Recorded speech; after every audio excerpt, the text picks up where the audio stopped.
Hey, what's happening, everybody? It's me, Robert Phoenix, and we are back once again for another rendition of Sunday Night AstroLive. I got some dolphin power in the background tonight to go with my new Hawaiian shirt. So we're rocking the aquatic cosmic vibes tonight. We're in aqueous space and not necessarily in outer space, but it's all kind of the same, isn't it? To a large degree. Well, let's see. Who do we have here? 76 people have decided to join us at 6:30 on Sunday night. Let's do a little bit of a roll call, shall we? There's my man DJ MC in the house. Right after that, the lovely and talented one, Dr. Joan S. We teamed up today on a mailbox that was no longer being an effective mailbox. So I had to install a new mailbox. But in order to get to that mailbox, we had to dig down and then use a shovel and a pickaxe. And Dr. Jones said it was just like pulling a tooth. Can you imagine that? A big chunk of concrete balled up at the end of your yard right next to the curb, and it's just like a tooth. Anyway, we did it. Made it happen. Susie G, what's happening, Susie? Gemini. Hearts and hearts to you. There's a man, Thomas Jordan. He's in us. Benito Diaz. Shadow. What's happening, Shadow? SP Dimples checking in from across the pond. Or mysterious international traveler. Who else do we have? There's my man, Ryan, the head of the Introspective Woodworkers Union of the World, representing. Let's see, who else do we have here? Catherine Kramer, Double K, Florida, checking in. Finca Feliz, love Tucker's interview with Joe Rogan. This is going to be a big part of our discussion tonight. I had just some major epiphanies watching Tucker Carlson on Joe Rogan, and we're going to relate that back to his chart tonight. So, Lynn, I'm glad you enjoyed it. I thought it was worthy of talking about, and not just the interview itself, but what's really going on with Tucker. I think it's a fascinating process.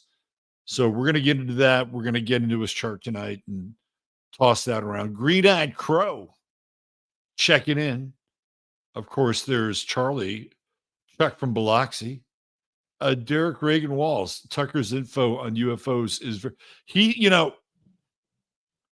he seems very, very convinced.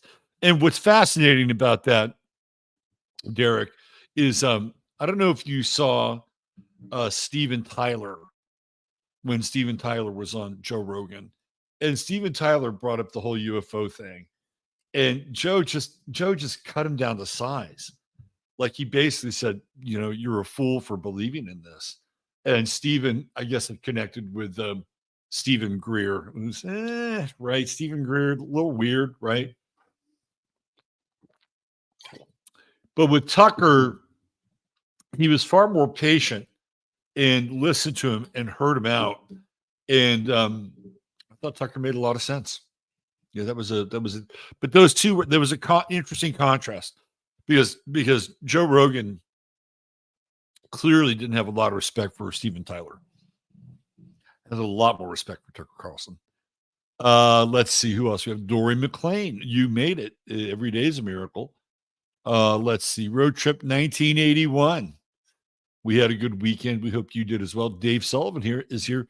So is Claire from across the pond. Coming in from Scotland, beaming from Scotland. And there she is, the fantastic one. CC Jones, she's here with us. So is PB. Trish Yamamoto. Hey, what's happening, Trish? We're having a good time here. SDRG is at work but listening. All right, well, we're glad you're listening. We hope you have a good night, and the time goes by quickly. Aaron L. Hi, fam. Back to you, Aaron L. Big Sky is here. Greetings from Flathead, Montana. Flathead Lake, Montana. Got to get that right. Moonsprout is here. Hello, Moonsprout. Jay Schaefer coming in loud and clear from Tucson. What's going on, Jay? Good to see you. Let's see. Neo, happy first Sunday. The other side of Joris Torah Jupe. Torah Jupe. Here's a man, Steve, Thor by the door, the God of Thunder. Speaking of the God of Thunder, here comes Jasper. You coming up here? You gonna do your Sunday night shift? Come on. Well, come on. Your fans are eagerly awaiting your presence. Who else do we have? Elizabeth Bryan. Good evening, right back. Perspectivized. Good evening. Good evening. Evan Taylor. Take a little trip with me. Cato. What's happening, Cato? Miko. Yes, we are live. Where's your pink hanky? Where's your pink handkerchief, Miko? Here she is. Oh, here he is. Yes. The cat, the myth, the legend, the Buddha of Kerrville. That's right. It's Jasper. There you are. All right. Joe Law from Charlottesville. What's happening, Joe Law? Good to see you. It's been a good week. I would say it's been a good weekend, too. I like the Taurus energy. Oh, what are you doing? I think Jasper's a Taurus. I think we determined that. What are you doing? What are you doing? You going to get on the mic? Jasper's rocking the mic. You can't do that to the mic. No, you can't do that to the mic. The mic is mine. The screen is mine as well. I only think it's mine. Atlantis Rising. Hello, right back. Jackie Delario. Thanks for all the Fifth Dimension videos. Name my boy team The Happenings back in the 60s because of that song. Yeah, I've been really. I want to go to some of the deeper parts of the catalog because everybody knows the hits. I want to go back and listen to some of the other songs that weren't as popular on the radio. They had such amazing songwriters. They had Jimmy Webb. He was a songwriter for them. They had Laura Nero, who was a songwriter for them. They did a Neil Sedaka song. So they had all these really great songwriters, and they had awesome arrangers, and Bones Howe from the Wrecking Crew was the producer. Just an all-around terrific effort. 95 today, Tucson. Wow. That is a little hot there, Jay, for what are we? April 21st, a little hot. Okay, we are going to talk about Mike Johnson. Christine Mose, what a great sense of humor. I got to throw this up here. The official world-renowned party pooper is here. Christine, we love you. We love you even more for that. Love of Scorpios here. Grace Gravity. We're glad you could make it live as well. My man Vince from Fogtown, USA. Good to see you in here, Vince. Let's see, who else do we have? Down the Wombat Hole. I love that. I used to have a Wombat.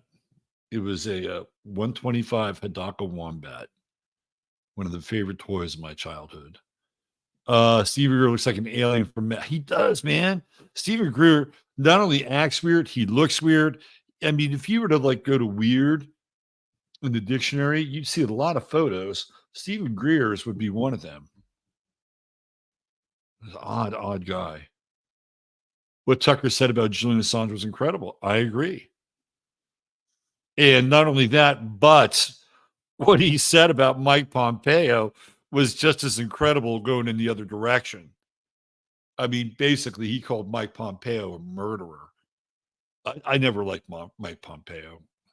I didn't like many people in the Trump cabinet. And the ones that I did like got booted early. Shirley Lo Chiavo, how's that bridge going, Shirley? There's that pink handkerchief wave from Miko. Let's see who else do we have here. Greer is not a very nice guy. No, he's got it. I mean, when you look at Stephen Greer, you're just waiting for him to take the rubber suit off, right? Isn't that what you're waiting for? It's like off comes the rubber suit, and then you see the real Stephen Greer. That's what it feels like. It's like, holy shit. Put it back on. Let's see. Who else do we have? Tucker grew up in the same neighborhood I did in Studio City. And yeah, well, there you go. Anna Soroka saying hello from Niagara Falls, Canada.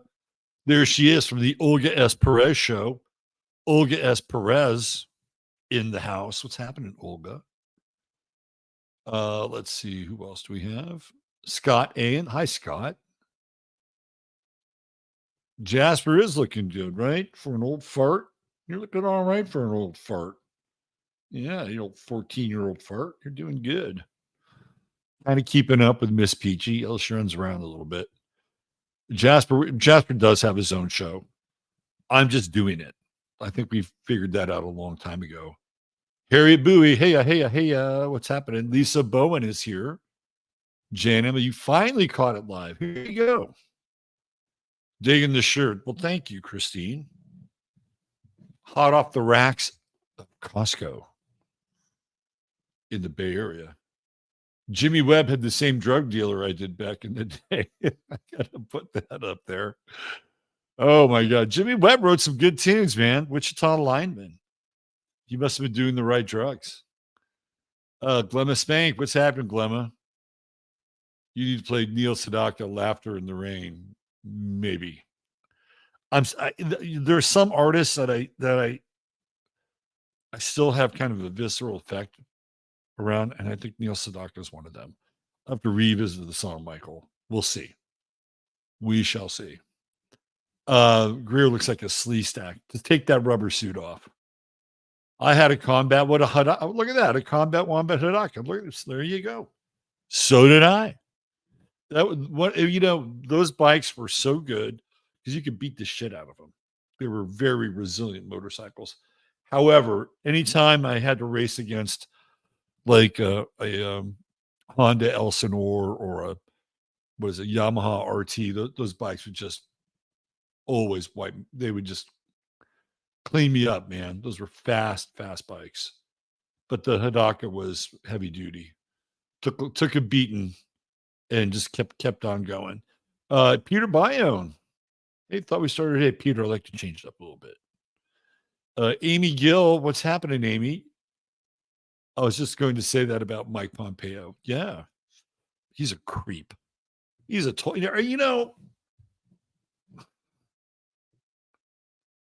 I can't remember a time when I saw somebody in the federal government in some administration, and I looked at that person and said, you know what? I like that person. I like that person. I can trust that person. I think the only person that I felt that way about might have been, and I'm not spending a whole lot of time thinking about it, by the way, is Ben Carson. Ben Carson is one of the few people, but you never really saw Ben Carson. It was like Trump gave him the title of housing director of HUD, right? And that was kind of it. Maybe a few interviews here and there, but Ben Carson was way under the radar for 4 years. Way under the radar. Stephen Greer walked in with a bodyguard. How dramatic. Barbara Boots just came back from Scranton, Pennsylvania. Or what is it? Scrapple, Pennsylvania. He's very strange looking. That's an understatement. Let's see. Trump entire staff were murderers. Well, Charlie, just to be fair, I don't think Ben Carson was. I think Ben Carson was trying to do something with HUD. I don't think he was a murderer. But if you're going to have a blanket assertion, then everybody in every administration is a murderer as well. May as well be fair. Jasper is clearly a Leo, and we think he's a Taurus. We think he might be a Taurus. That's what we think. Let's see. Too bad Rogan and Carlson are getting used by the intel idiots for soft disclosure.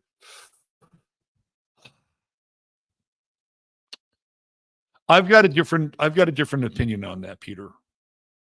And it really has a lot to do with what I'm going to talk about tonight with Tucker Carlson.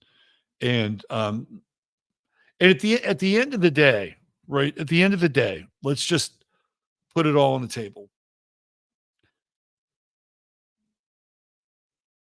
Between the sophistication of things like the Promise software that Danny Casolaro, was floating around in the mid 90s. They had Promise. And Promise was this very sophisticated software that could pick up on any keyword and immediately isolate that keyword in a conversation through almost any conversation that was happening in real time. They had that technology back in the 90s. And Danny Casolaro wound up actually dying because of it. So they've had that since the 90s. How far do you think that they've gone since the 90s using that software? Very far, which means that they have piles and piles and piles of data on everyone. Everyone.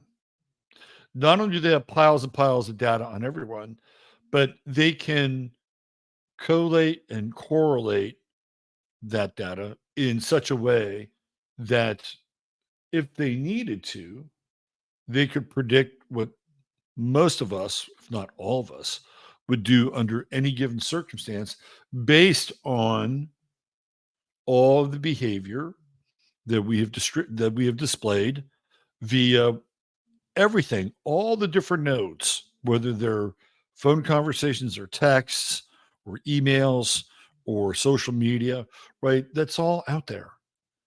That is all out there. And as far as any other agendas, I don't, if Tucker is a part of some agenda, I don't think it's conscious. And that's one of the things that if you watch the Rogan interview, you'll find that what we're witnessing is the awakening of an individual. And I'm going to get into that when we get into his chart. Green-eyed Crow said, had to look up Stephen Greer. Yikes. I see what Robert is saying. Kathy Steen in the house. There you go, Kathy. Tucker. I think Tucker is just way more. We got a frozen moment. It's our annual frozen moment. There we go. I'll be right back. Don't go away.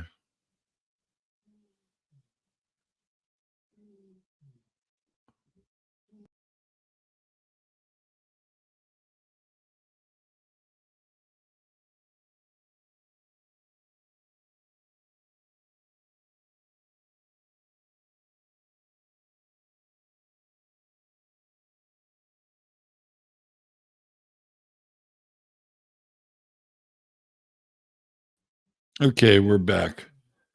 All right. I agree about Tucker. He's had an awakening. Yes, totally agree. Totally agree. The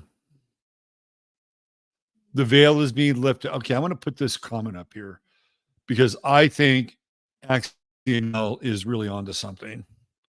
And this is something that we've been talking about here for a while now. And one of the things, if you watched the run up to the eclipse coverage that I was mapping out, I came to the ultimate conclusion that what we are experiencing or have been experiencing prior to the eclipse, during the eclipse, and after the eclipse is this connection to what I would call the return of the cosmic Christ. And I think that for any of us to try to approximate what that would look like would be very, very difficult. I mean, I think we would all have some kind of idea or concept or something that, um, based on our belief system or personal experiences or uh, theoretical projections, we might be able to come up with something via language that could speak to it. And even then, I think it'd be very, very difficult. So, based on this comment from Axianel, this is how I'm seeing it, or how I'm viewing it, and how I'm experiencing it. And it has to do with this very powerful uh, separation process. And they call it, weeds from tares, or the wheat from the chaff, or whatever you want to call it, from the biblical setting. But that's really what's happening, right? And is this energy, or this wave, right? This vibration, all going to happen at once? No, probably not. Because if it came into existence all at once, then it would have such an overwhelming effect on people that it might really disturb and upset the balance of everyday equilibrium. But if it came into our awareness with some degree of incremental implementation, so that we could embody it, so that it could become um, grafted onto our molecular structures, then we would be having a different conversation. And this is what I believe is happening. And one of the things that Tucker talks about in the interview is this whole idea of truth. And he just keeps repeating it over and over and over again. And we're going to look at his uh, natal chart with transits and his progress chart, because something very interesting has happened between his natal chart and his progress chart, which we're going to get into. Okay, before I do that, let me take care of a little bit of business, and then we'll jump into Tucker Carlson.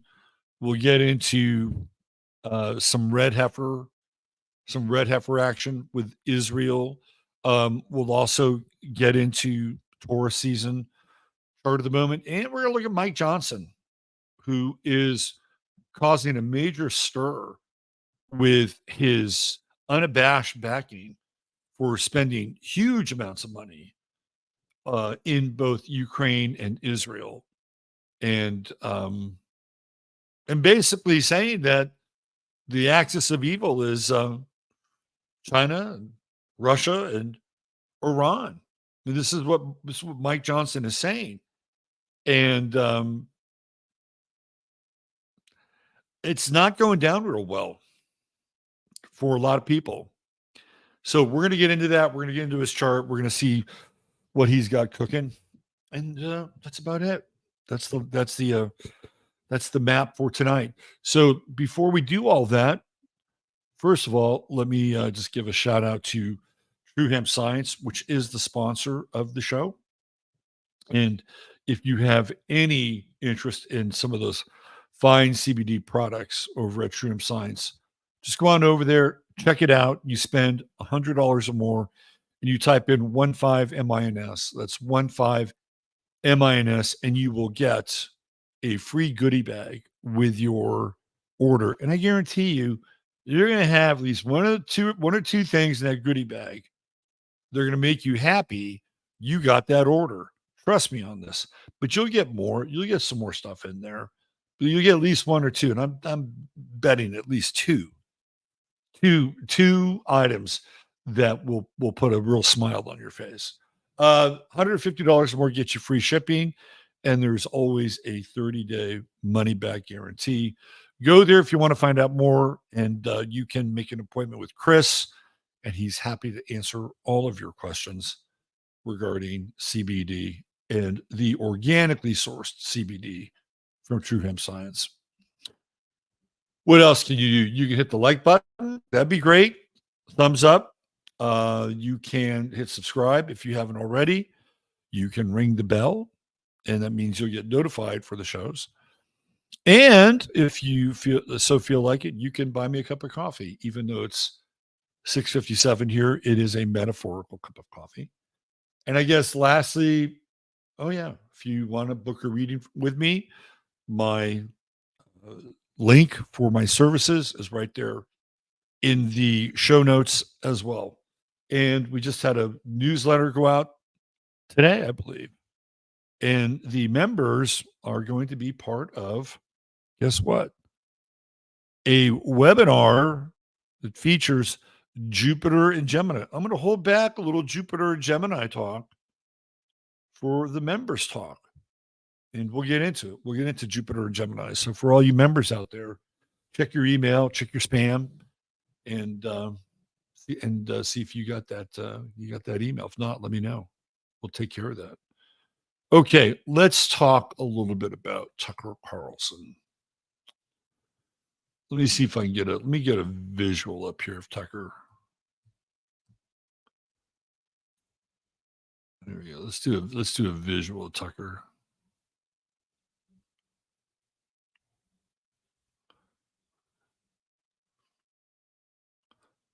This is a really interesting. Let's just look at this. This is from the American Prospect, and this is a very recent. It's a year ago, and they had no idea. They had no idea what was going to happen in the wake of his release from the network, as he calls it. Let me give you just a visual here.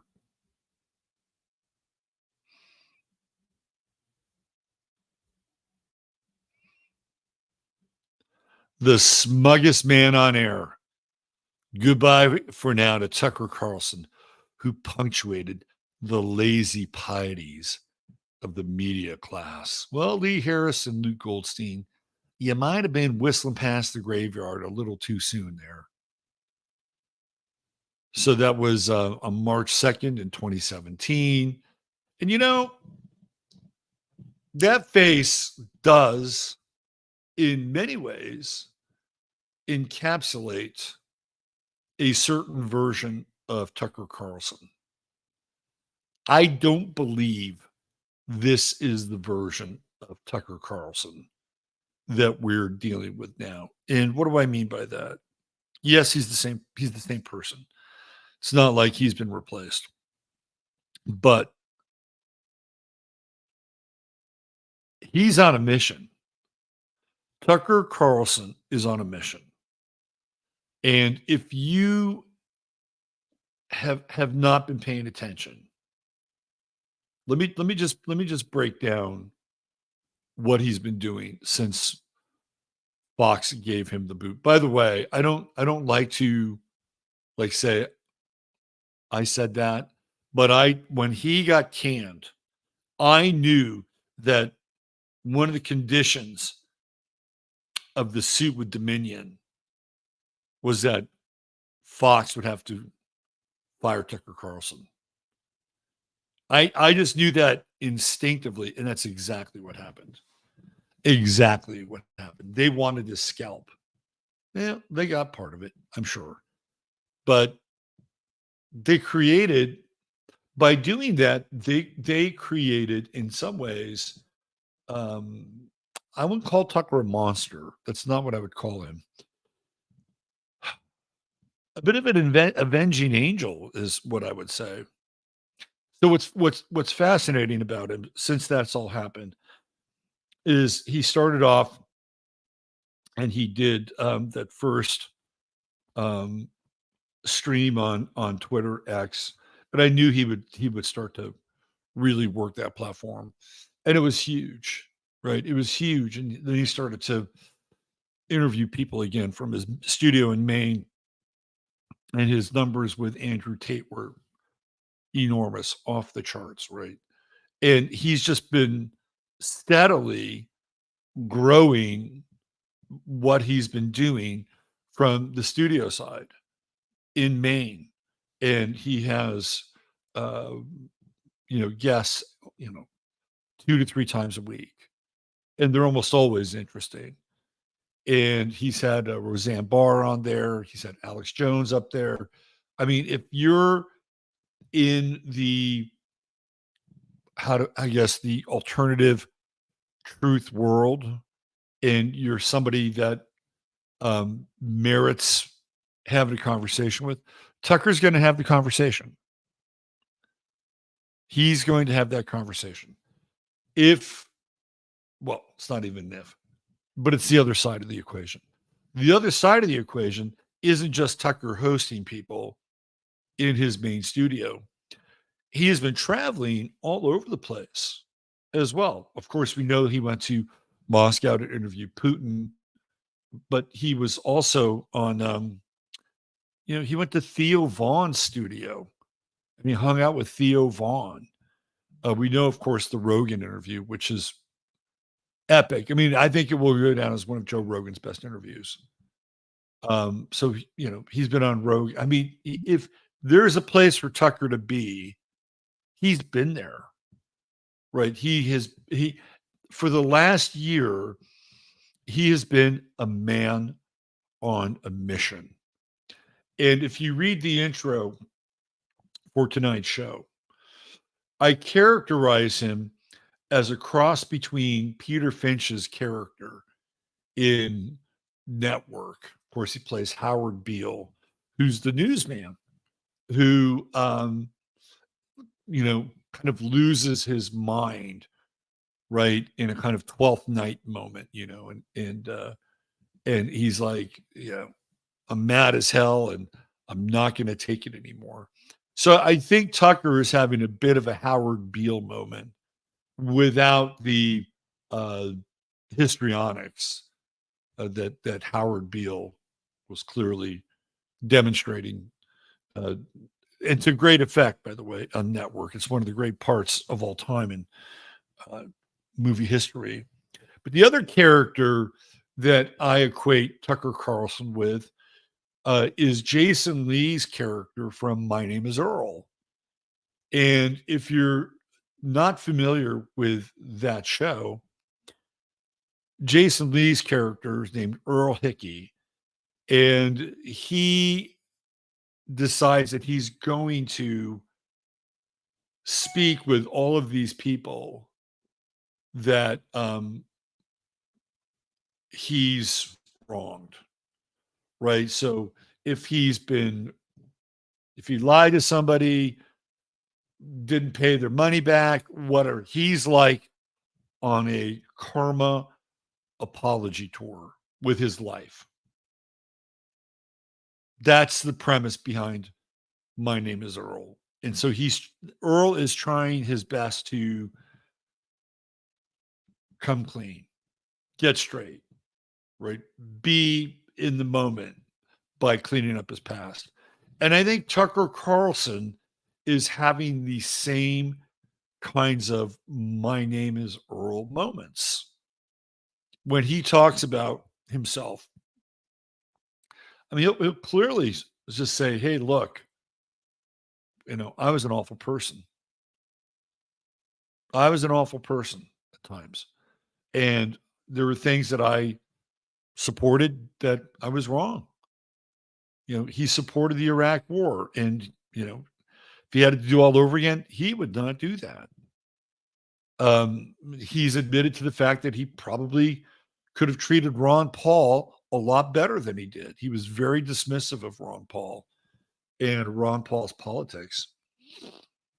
And now all of a sudden, Tucker is waking up. And he is unconstrained by the sponsors of Fox News who paid his salary. Right? That's who ultimately tells the executives more or less what to do. It's the sponsors. And I think Tucker had good sponsors. I think most of them stood by him, but there was no threat of that, right? And there was no threat of anybody from, oh, look who's here. It's the new breed. The new breed is here. Yes, you are. You are here, aren't you? See, he's unconstrained now. He doesn't have to worry about walking into somebody's office and having to sit down with one of Murdoch's kids. Well, we know you want to a little closer to that target, but could you just maybe not get that close? Maybe a little less close. I'm sure he's had those conversations. He's not having those conversations anymore. So he's unconstrained now, right? He's free. Tucker is free. He's free to speak his mind, and he's free to have thoughts that are very different than what he has been accustomed to. And the amazing thing about the Rogan interview is that he admits, right? He admits that even though he was an insider in Washington because of his father's involvement with the government, under both Reagan and Bush, that it didn't give him any special insight, right? It didn't give him any real insider trading. If anything, what it did was it cemented his, what I would call status quo Republican ideology. And nobody really, you go back and you look at Tucker with the bow tie, he was so fucking unlikable. It was like, who is this dipshit with the bow tie? And I'm so glad that he's dropped the bow tie now. I think it was a great. He just wears a shirt now. He just wears like a plaid shirt. That's his on-air outfit. But he was baked. Tucker Carlson was baked into the Matrix, and he went to all the right schools and got all the right training, and yet even through all of that, he was not able to discern what many of us were able to discern from a much sooner and clearer vantage point, right? Sooner in terms of the timeline and clearer in terms of not having all the establishment accoutrements that were around us to get in the way, because we didn't have to navigate through that. At least I didn't. And I've been living in Tucker Carlson's world for 25 years now. So it's no great awakening for me. What the great awakening for me is people like Tucker Carlson and more that are on the way. He's I wouldn't say he's the first, but he's the biggest, and he won't be the last. There will be more people that are coming. And that's what you see, what you get in the Rogan interview is that he has this past that, again, is kind of baked in the cake, right? He's baked in the Matrix. And then he breaks out of it. And I think a lot of that begins to happen post 2016 with Trump. And I just started to watch Tucker Carlson around 2017. I had written this guy off. And I could see that there was somebody who was evolving and trying to navigate through this whole system. How much he knew in 2017, I don't know. One of the things that I found fascinating was his evolution or the evolutionary relationship with Tony Fauci. Because at one point, when COVID was happening, he was, I would say, professionally respectful of Tony Fauci because Tucker didn't know, right? He didn't know. And he had this goofy ass doctor on there. And this doctor would, want me to pull my hair out. His name was Mark something, not Mark Stein, but it was along those lines. And Tucker kind of went along, right? You could tell that he was, sort of feeling this whole thing out and trying not to step on too many toes and trying to gather as much information as possible. But at a certain point in time, you could tell that he turned. He started to become less respectful of Fauci. And this doctor started to show up less and less and less on his show. I'm like, oh, this is interesting. COVID's kind of waking Tucker up a little bit here, right? And then he gets deeper and deeper and deeper into what's happening politically, and the ratings for Tucker Carlson from 2017 to roughly 2021, those 4 years, there's nobody on mainstream media that can even touch him. Can't even touch him. He's got the ear of the Trump sort of mega flyover deplorables who see him as their only true voice in the media, which I would say it's probably true. So he has all of those people that have, I wouldn't say anointed him, but he's must-watch TV for them. And that's the big thing, right? Is it's TV. A lot of those people are older and they don't know how to access the internet, or they don't know how to access shows on YouTube, or so this is why Tucker at the time with Fox at the time was so powerful and explosive, because you had this older generation that had access to the technology that he was broadcasting from. And then I think there's probably more people on the middle left than we know that probably watched him because they wanted to know what he was talking about. They didn't want they didn't want to be left in the dark. They wouldn't tell you that, but they didn't want to be left in the dark. They wanted to know what Tucker Carlson was talking about. Now, I don't know what those numbers are, but I guarantee you they watched him. So he was a ratings juggernaut. And you could tell that there was this stirring like in his consciousness. And then boom, right? Boom. The boom drops. And he's let go of Fox. And you know exactly what happened after that. So the other thing that I think that has contributed to what's happening with Tucker Carlson is his kids.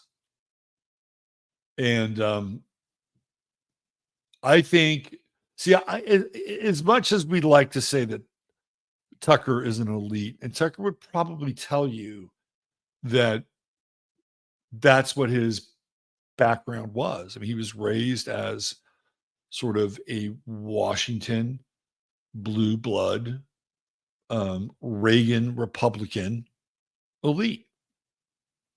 But he's not like, hey, let's head down to the underground bunker elite. I don't think Tucker is in that class. He's not in that class. He's not in that world. So what's left for Tucker to do? Well, he's got 3 children. I don't know if he's got any grandchildren, but at some point, theoretically, he would. And he is invested in those children. And you can tell that what he is doing by making this what I'd call a global media tour and really working extremely hard on the podcast side, that he is doing everything in his power to make the world a better place for his kids. He even talked about that on Rogan, where he said, "Well, as parents, we would all die for our children," which is really what nearly every parent will tell you about their children. And what he's literally saying here is that he's saying that I am willing to risk my life and continue to do what I am doing when it comes to the revelation of the truths that I know, or speaking truth to power about situations like Julian Assange or Mike Pompeo or fill in the blank. He is going to do that. He is going to lay it out on the line because that's his version of dying for his children. This is exactly what we're seeing with him, right? If something were to happen to him in the process, which, knock on wood, we hope doesn't, I think Tucker would take that perhaps as maybe not an equitable trade-off now at this point in time. And I don't know when it would have to be equitable, whether it be 3 years or 5 years from now. I don't know. But I would think that if it happened in the service of him discussing these things at a much broader, wider, and higher level than he's ever done before, he would take it. It would be like taking a metaphorical bullet for his kids, because that's what he's doing, right? He's putting himself out there in a way like when you say that the former head of the CIA is a murderer and needs to be tried for sedition and wanting to kill Julian Assange for virtually no good reason, you have to be very careful with where you go, who you go there with, and all the other things that are associated with one's life. Those are very powerful assertions. And I'm not saying he's wrong, by the way, but those are very powerful assertions against a very powerful man, and one who has clearly demonstrated that he has little to no conscience whatsoever. So this is a big part of what's going on with Tucker Carlson, right? He's kind of laying it all out there. So he's having this very interesting Howard Beale meets My Name Is Earl moment. And I just think it's fascinating as hell. All right, so why don't we take a look at his chart? Let's see what's going on with Tucker's chart.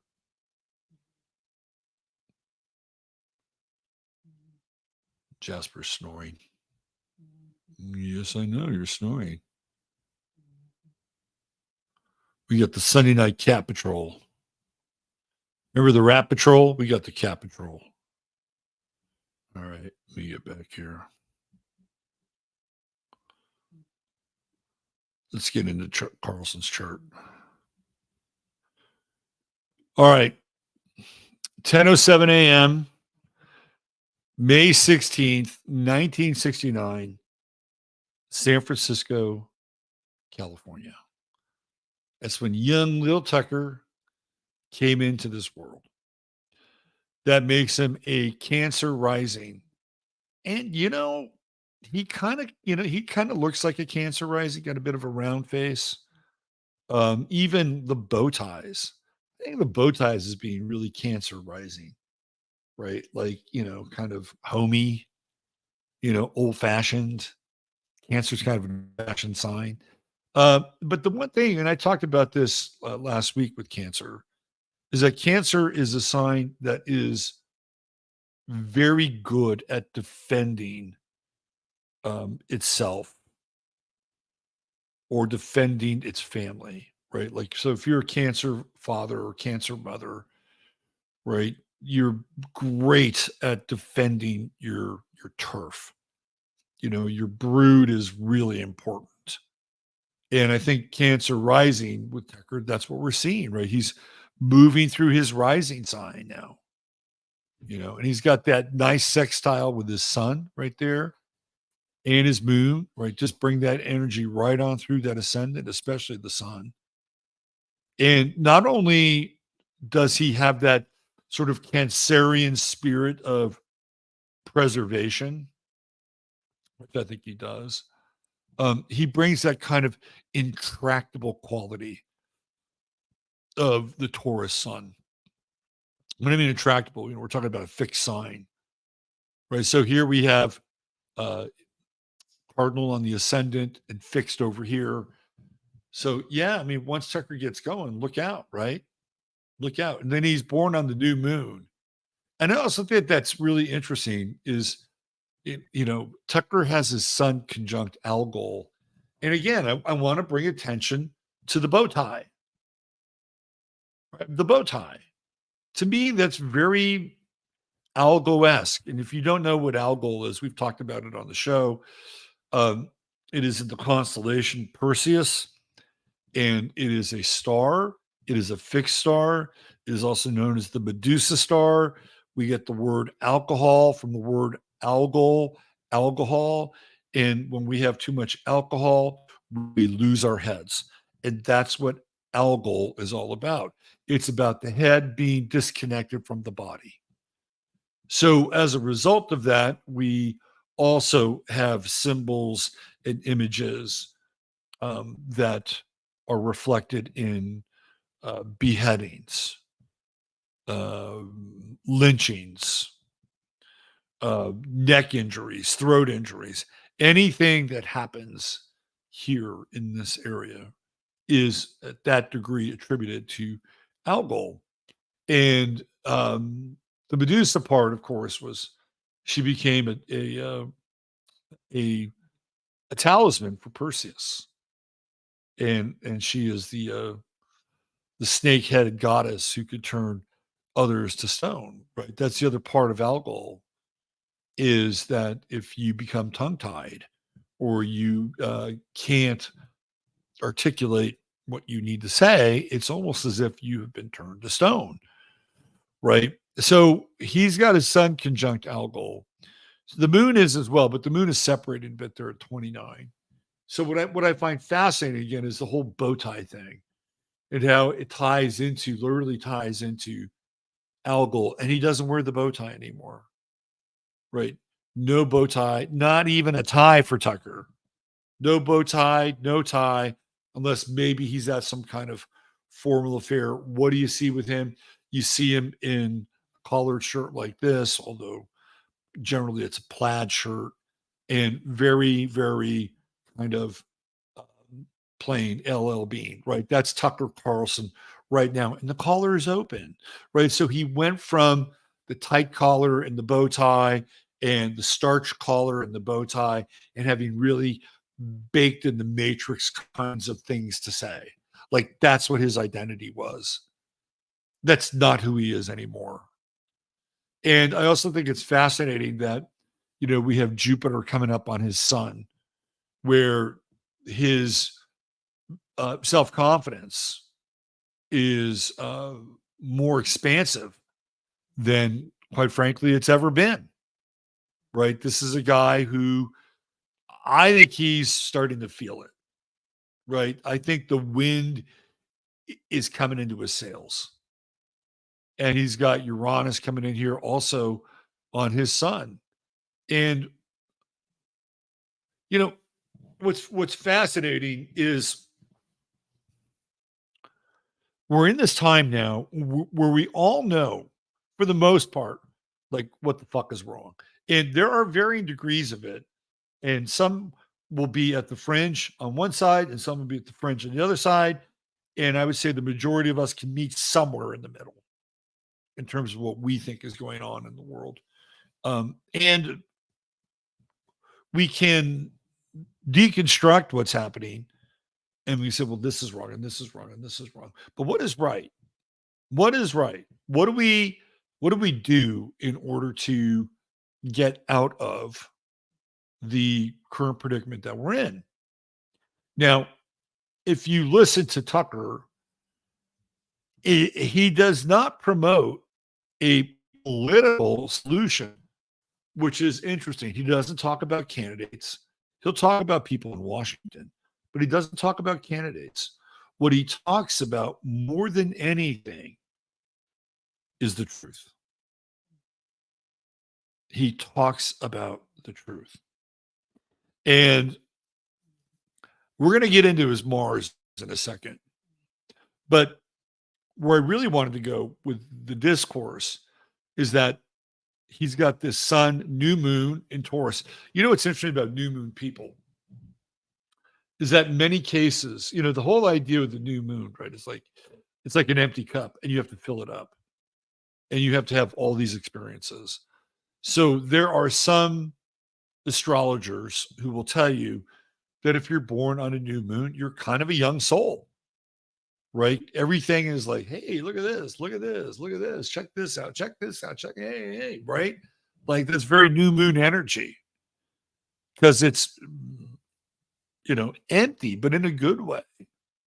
Now, you'll talk to some astrologers who will tell you that balsamic moon people are old souls because there's nothing left, right? The moon has become, fermented, right? It's gone to vinegar. So it's a very interesting sort of disposition and description of new moon people. And I've seen it in charts. And then you get those full moon people who really know who they are and, take their emotional energy and, shine it into the world like it's the fucking, bat light, right? Like that to me, that represents kind of full moon energy in a lot of ways. So you can see this with Tucker too, with this new moon. He's kind of starched, right? He's starched and bow tied. And I also think he's quite naive in a lot of ways. Because he's born into privilege. And it's Taurus and it's got, and there's steaks and scotches and after dinner brandies and Cuban cigars and shit. I mean, that's the world that Tucker grew up in. Went to private school. Had a bit of an entitled feel to him. So, but along the way though, he's filling his cup with all these different experiences. And when you hear some of his stories, he's got a lot of stories. Like he actually worked for Harvey Feinstein for a while. I was like, wow, really? Didn't know that. And he talks about it on Rogan. So, but what I think is fascinating here is the trine, right? Going in Sun Pluto trine, Sun Jupiter trine. I mean, these are really, really powerful trines. Sun Uranus trine. And he's got this south node down here, conjunct Jupiter, right? And it's almost like the past life equivalent of I've got all this privilege, I've got all this power, I better fucking do something with it.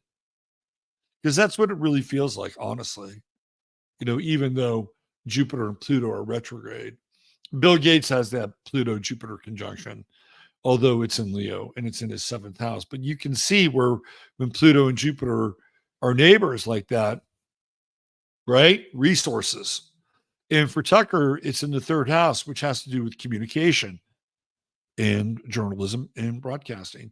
So I would say that he came into this lifetime with this sense of, I would say, privilege in a lot of ways and power in a lot of ways, right? Like you can't undo that. Like, so what do you do with it?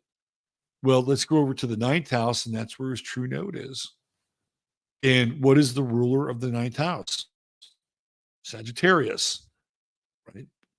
And when we think of Sagittarius, what do we think of? We think of the truth. We think of the truth. So Tucker's real, I think Tucker, is hitting his true node right now. He's got Neptune right there. It's been hanging out on his true node, right? And I think that there is this sense of how do I phrase this? Religiosity. There's something going on with Tucker that almost feels like he's on a mission. That gets back to the kind of My Name Is Earl and Howard Beale hybrid. And I think Tucker is really living his true node in Pisces right now. I think it's happening. And I think he feels inspired. And I would say if you caught him in a moment, in a very honest moment, you caught him in that moment, and you asked him, say, hey, let me ask you a question. Just me and you, no microphones, no nothing, and nobody else will ever hear this from me. Do you feel like right now in your life, you are divinely guided? I guarantee you he would say yes. Now, to what end? I don't think he knows, because that's the whole thing, right? That's what happens with Neptune. That's what happens with Pisces. You don't know. You just don't know. And but that's where he's going, right? He's going into that ninth house. And even with Chiron there, in Aries, he's taking a risk. It's interesting. He talked about when his parents got divorced. I think they got divorced right around here for Tucker, about 5 or 6. And then, of course, his old man married into the Swanson's family. Yeah, Swanson's TV dinners, that's Swanson's. So I think Tucker still had a positive relation with his birth mother, but yeah, I think that his stepmother played a huge role in the family and the family's fortunes. Not that his father was broke or some kind of ne'er-do-well. It just sort of happened, right? Anyway, I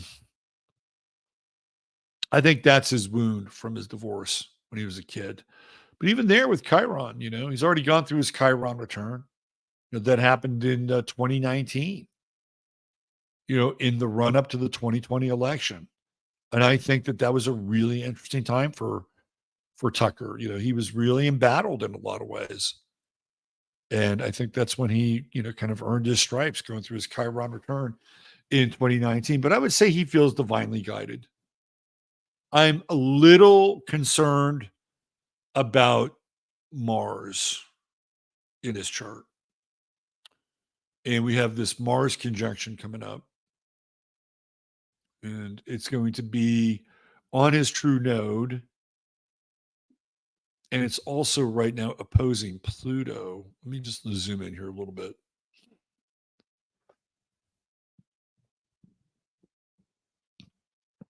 Okay, so currently Mars, God, I got my bad glasses on tonight.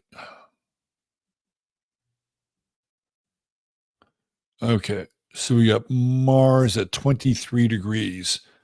So it's just opposing Pluto right now. And it's going to be on his true node. Now, remember, this is a 2-year cycle. So it's not like, he hasn't had this here before. I think you go back 2 years, where are we? 2022? My God. Where the hell does the time go? And then before that, it would have been 2020, coming right out of that Chiron return in 2019. All right, so let's do a little Mars trackage here. We want to see Mars get up to around, what is that, 26 degrees? 26 degrees, Pisces.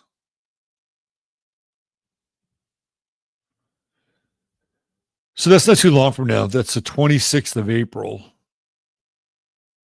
26th of April.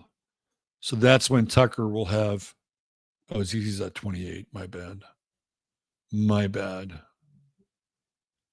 Move it out a little bit. 29th. 29th of April, right there. That's where Mars will be. Also, Neptune will be there as well, right? Mars Neptune conjunction. Interesting. Wide opposition with Jupiter, wide opposition with Pluto. You know, if I were Tucker, I wouldn't travel during that time. Just saying. Just saying. Wait till Mars goes into Aries.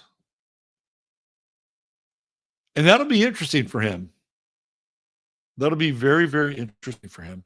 And, Aries energy is like, I think he's kind of fearless.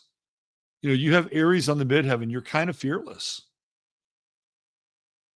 And he has Venus there. So obviously, I don't think Tucker, it's weird. Like when Tucker was younger, I think he was a hawk. I don't think he's a hawk now. He's way more of a dove, right? That said, I also think he is like a lot of times people who are hawks aren't fearless. They may sound like it, but they're not. They're aggressive. But just because you're aggressive, it doesn't mean you're fearless, right? There are people who are scared shitless who can be very aggressive. But it's going to be interesting once Mars goes into Aries. I still think he's not quite out of the danger zone. With the Chiron conjunction, the opposition with Uranus. I don't think Tucker's really out of the woods with this Mars transit until it gets to about 10 degrees in Aries. And that's around right around his birthday. So his birthday is what, May 16th? And Mars is at 11 degrees on May 16th. Saturn's at 17, and then Neptune is at 29 Pisces. Wow. We're getting to the edge of Neptune and Pisces. And by next year, the end of next year, Neptune and Aries, look out. Look out. So, do I think Tucker's in a little bit of trouble? Could be. Right. I think that this would be the heightened threat here. Right. That would be the heightened threat right here. And then we're having this weird, very long Mars in Cancer, Mars in Leo, Mars in Cancer transit towards the end of the year. And there's going to be a lot of 12th house Mars in Tucker's chart. That's another tricky time. But I think this is a tricky time. And I would, if I were him, I'd stay at home. I wouldn't be doing a lot of traveling, especially overseas. I would cool the jets a little bit there, Tucker. But again, there's that true node, wide conjunction with Chiron, and that's his trajectory. He talks about telling the truth.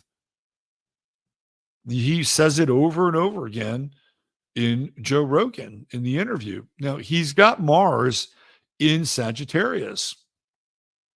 So his Mars is going to trine his midheaven. And Sagittarius is the truth teller. That's the nature of Sagittarius.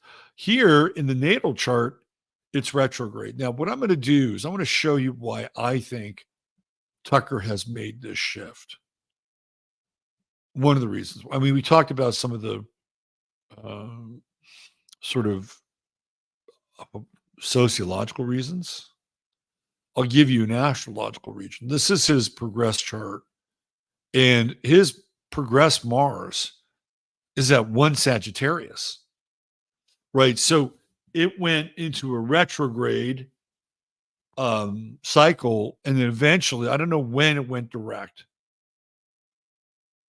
but in his progress chart, Mars is now direct. It's at 1 degree. So you want to talk about being engaged in the act of the truth? There's your Mars right there. He has it natally. We see natally it's retrograde. He had literally, if you look at his Mars and you factor in his own journey, it's almost as if he had to go backwards in order to find the vehicle of truthful expression for himself. Right? He had to sort of begin this deconstruction process. He had to lose his job, right? And all the things that kind of went along with that. Fox came up to his studio in Maine and took back all the equipment, right? Really put him at ground zero. But I feel like that's what he's really dealing with here is this Mars at 1 degree Sag in the progress chart. And he's got this conjunction with Neptune that to me, it feels very inspired. Anytime you have Neptune and Mars working with each other in a harmonic fashion, it can be very inspired. So here, Mars almost feels a bit, well, if you see him, it feels to me like he's on a crusade. Like Tucker Carlson isn't just doing media anymore. He's on a crusade. Right. And to me, this is crusade energy. Mars and Sagittarius, go forth for, the God, the Queen, the King, the Queen, and God, Lord and Savior, right? That's Mars and Sagittarius. Like, let's go rout the Saracens. Let's take back Jerusalem. And especially with Neptune here, kind of fueling everything from a religious or a spiritual perspective. So this is quite powerful. Look where Pluto is. Now, his ascendant is 7 Scorpio, 7 Virgo, but he's got Pluto in the first house. Right? So he's been a Virgo rising for the last seven years. So 2017 marked a real transition for Tucker Carlson. Big transition, 2017. 2017, that's when I started watching him. And that was the year, right? Like the 2016 is the run up to the election. Trump gets elected, and then boom, Tucker's ascendant is 0 Virgo. And he had been 30 years worth of Leo rising, right? Sort of the pompous, arrogant version of Tucker. And I feel like once he went into that progressed ascendant, he became a lot more humble, which is the nature of Virgo. And the closer that Pluto gets to his ascendant, which is 15 years from now, right? That's what he's looking at, really. It's going to be very powerful, extremely powerful. But even without Pluto conjunct his ascendant, he's got Pluto there, he's got Jupiter there, and Uranus. Those same 3 planets that we see in his natal 3rd house are now occupying his progressed 1st house.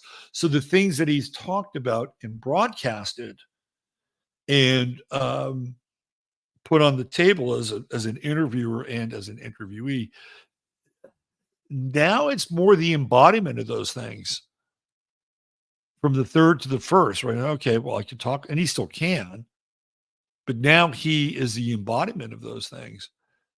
His moon just went into Gemini a few months ago, and it's really fascinating.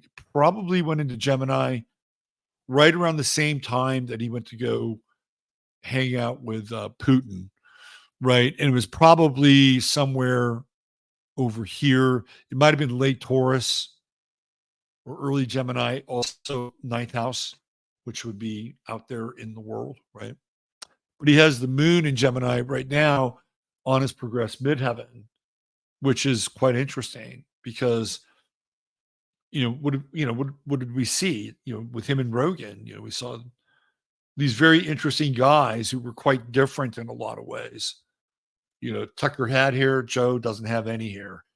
Tucker grew up in a very tony, well-heeled, elite environment, and Joe Rogan grew up in Boston, and his dad was a cop, and he wound up leaving the family, and Rogan started to study martial arts. And, Rogan, whatever you think of Rogan's kind of a badass, he's kind of a badass, and he got very, very good at martial arts. And that was so unlike Tucker's life, right? In fact, they were talking about, the differences between their 2 lives. It's fascinating. And to me, it's very Gemini-like. You're seeing And I think this is a lot of what Tucker is doing. Even when he was with Theo Vaughn. Theo Vaughn is so different than Tucker. Like Theo Vaughn, comes from rat tail trailer park trash, right? And he'll tell you that, right? That's Theo Vaughn's world. That's where he comes from. That's not Tucker's world, and he's been a Gemini midheaven for the last 4 years, right? Roughly 4 degrees, last 4 years. So he's been in the process of meeting and talking with people that are very different than him, but at the same time are kind of a unique reflection of who he is as well.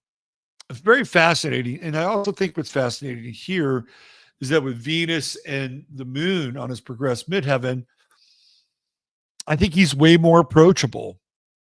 Way more approachable. He's more conversant, more conversation like. And I think he's always been pretty good at that, right? But now, more than ever, he's kind of taken on that kind of easygoing banter with Gemini, but not to the exclusion of being superficial. Because sometimes, Gemini can, and he does a fine line of sort of navigate, because he's got, trust me, Tucker's got lots of stories and kind of what I would, there are massive boulders that you could have on people and then tiny flecks of dirt. Tucker's got a lot of tiny flecks of dirt on people. And if he wanted to, he could spread it around. So sometimes when you hear him talk, there's a little bit of that kind of anecdotal world that comes up with Tucker, but it's never at the expense of some kind of higher conversation, which seems to be taking place.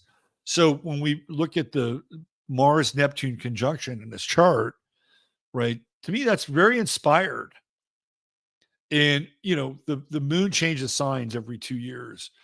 So for now, Tucker is his whole modus operandi is to take this energy and to move it right up here to the top of the chart. So he can have these discussions, he can have these conversations, so he can have reflections of people that are very dissimilar to who he is.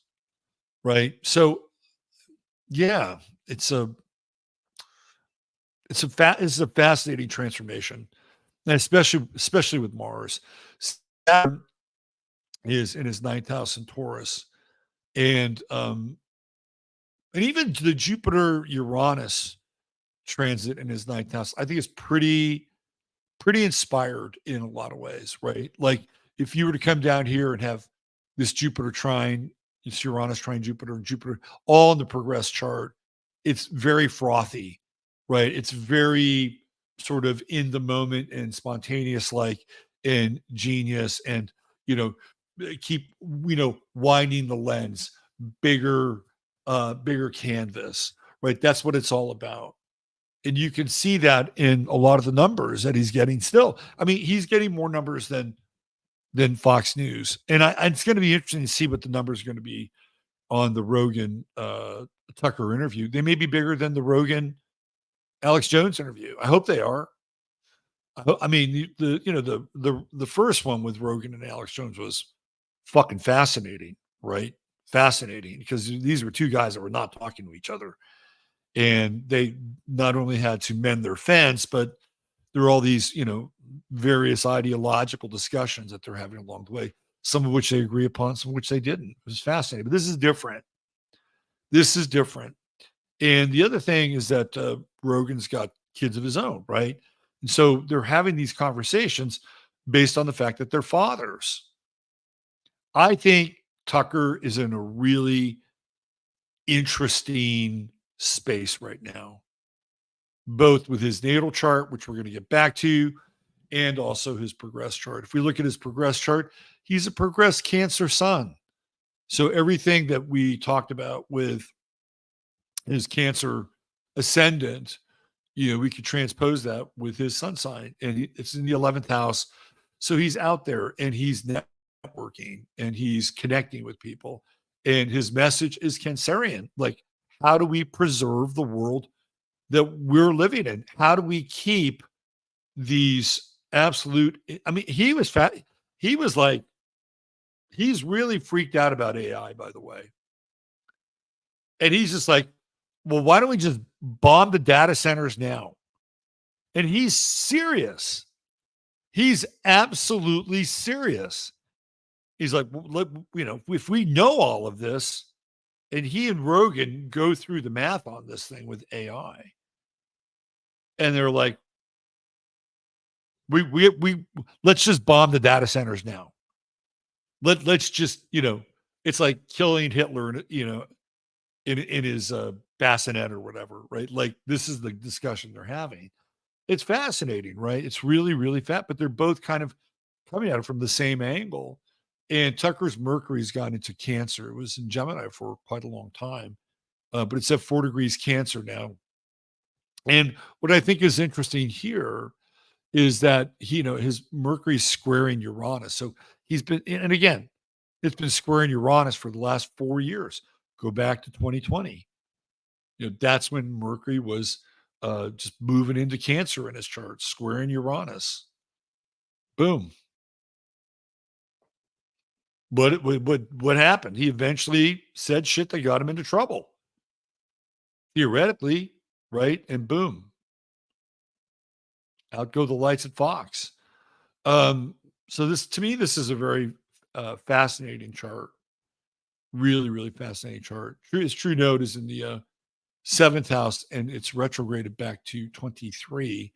So with Saturn here in the progress chart, he's doing, again, one-on-one, right? He's doing a lot of these one-on-one interviews, and they're going extremely well. What's it doing in the progress chart? Well, it's trining his sun. And Saturn gets up to 19, retrogrades back to 14, and then it goes forward again. So he's going to have Saturn trining his sun for roughly the next year, right? So that means he's going to steadily build what he's working on. I do think he has to be careful, though, over the next few weeks with that Mars transit. Let's go back to his natal chart. So here's the natal chart, and Tucker is really bright, right? He's got Mercury in Gemini, so we know he's bright. What's interesting is that he will not use email. He will not touch a computer. Do you know why? Well, he says, this is his reasoning. He says that he thinks that it's all, very matrixy, and he doesn't really want to add to it. Plus, he has a hard time with the flicker rate on screens, whether it's TV screens or computer monitors. I think that there's another reason why he doesn't use a computer. He doesn't use email at all. And I honestly don't use a ton of email either. I do it when I have to. But, and unfortunately, there are a lot of people who send me emails, and I've lost touch with a number of you. And if you are watching this show, I am sorry for doing that. I wish I had more bandwidth, but it was just a selective process, and I was every day I was just overwhelmed with email, and for me to go through and answer everything in a way where it didn't feel like it was just giving people a stock answer, or just answering just to answer. I just cut it all out, and I only use it when I have to. But if you know me and you text me, I get right back to you. Because it's just right there, and I don't have to. And there's something about text that lends itself to me communicating in 50 words or less. Whereas with emails, I'd get into these, 4, 5, 6 paragraph emails, and, trying to, carve meaning out of like an interaction with somebody. And I don't regret that. It's just that it would just take so much time. And the next thing I know, my day would be gone. And I started to get very frustrated with my output.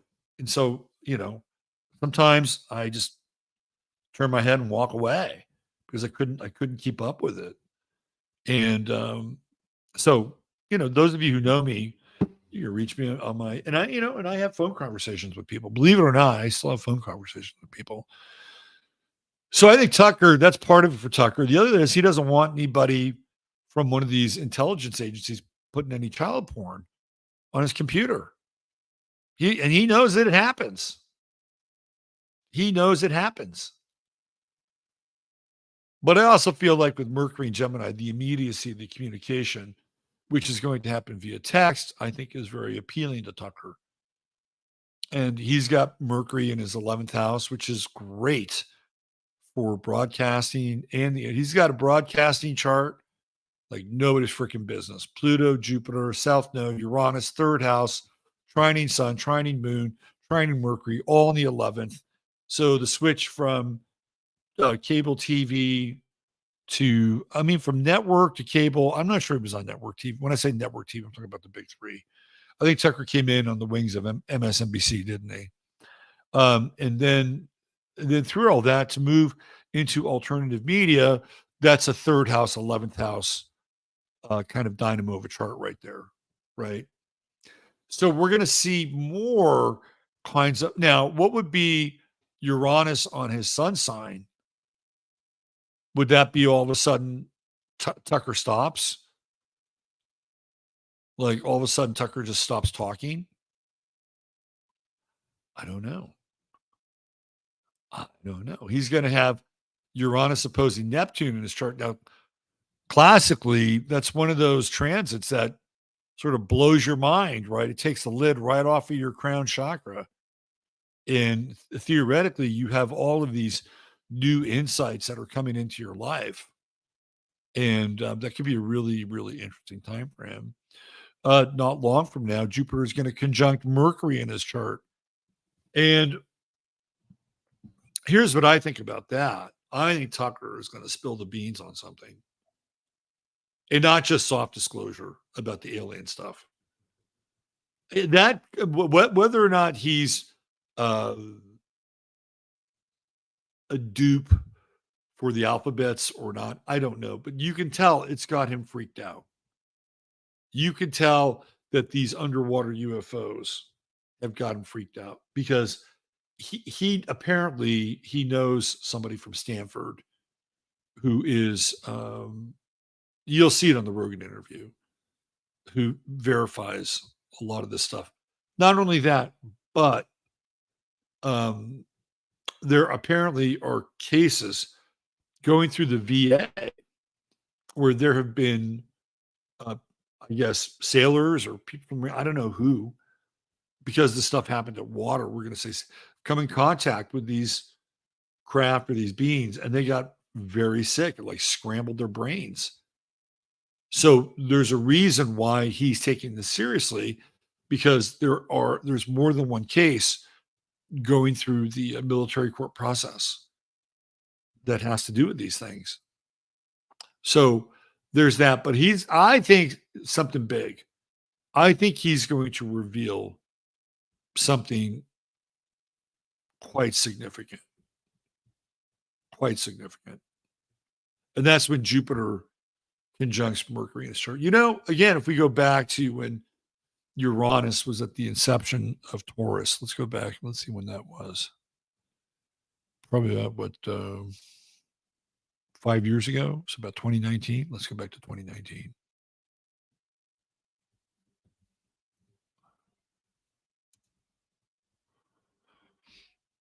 Let's see. Yep. Yep. So Uranus in Taurus, April of 2019. Let me just do something for shits and giggles here.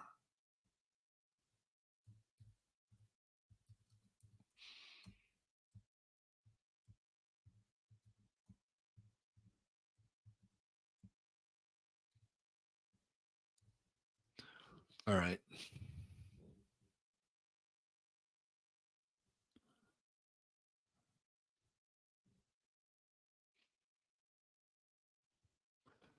So he was ousted in April of 2023.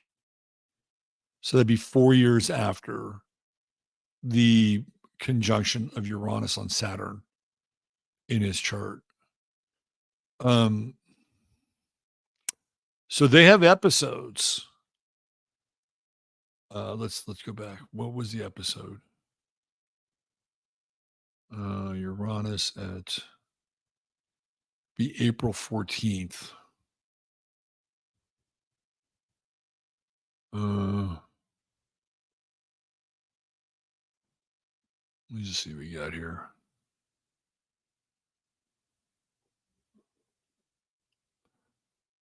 They have all of these episodes. It'd be April 29th. Let me see if I can do this. Give me 1 sec here.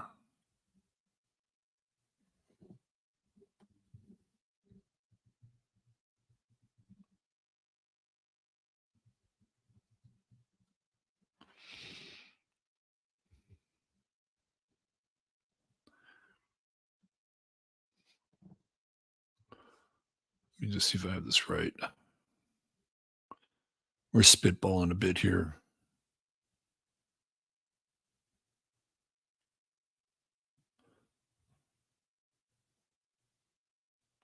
Let's go with April 15th. Let's try that.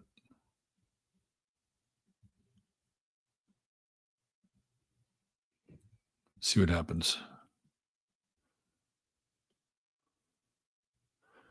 Yeah, no results. Anyway, that is the time Uranus hit his Saturn. So 2019 is a very significant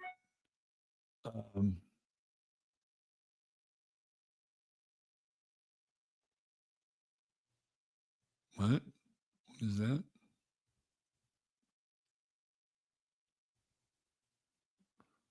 What is this? Hold on. No. Oh, it's a scam. Scambo. Sorry. Broke my concentration. All right, let's get back to this.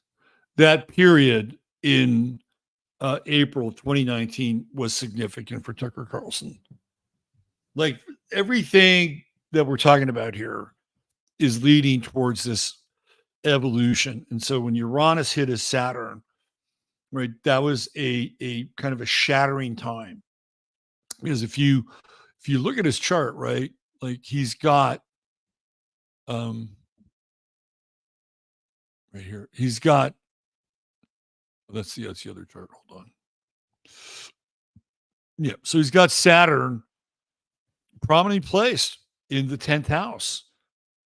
And what's interesting, like this is Saturn's house, right?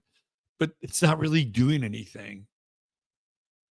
He's got a biquintile with Jupiter and what a yod or an inconjunct with Uranus. And that's it. Like, it's really it. And I think that this, of course, represents his father, Dick Carlson. Saturn's always the father, right? But there's also this, in a weird way, an opportunity for Tucker to define his authority in a way that's kind of, again, unencumbered.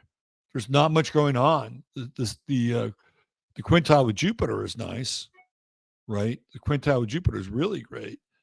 But when Uranus came in here, and again, April of 2019, that's the thunder. That's when the thunder starts to, come down on the on the Carlson brand. But it's not bad, right? It's just breaking up the continued breaking up of the old forms, so that by the time Uranus is done and has moved on, he's not the same sort of authority. He's not the same kind of Saturnian figure, right? He's more on the case of him defining who he is on his own terms, versus what he theoretically inherited. And again, with Saturn in the 10th house, the father plays a very significant role. So there you go. There's kind of a big diagnostic dive on Tucker Carlson. And again, I think he's got some big news. And that Jupiter conjunction with Mercury, when is that? It's 11 degrees. And let's look at that.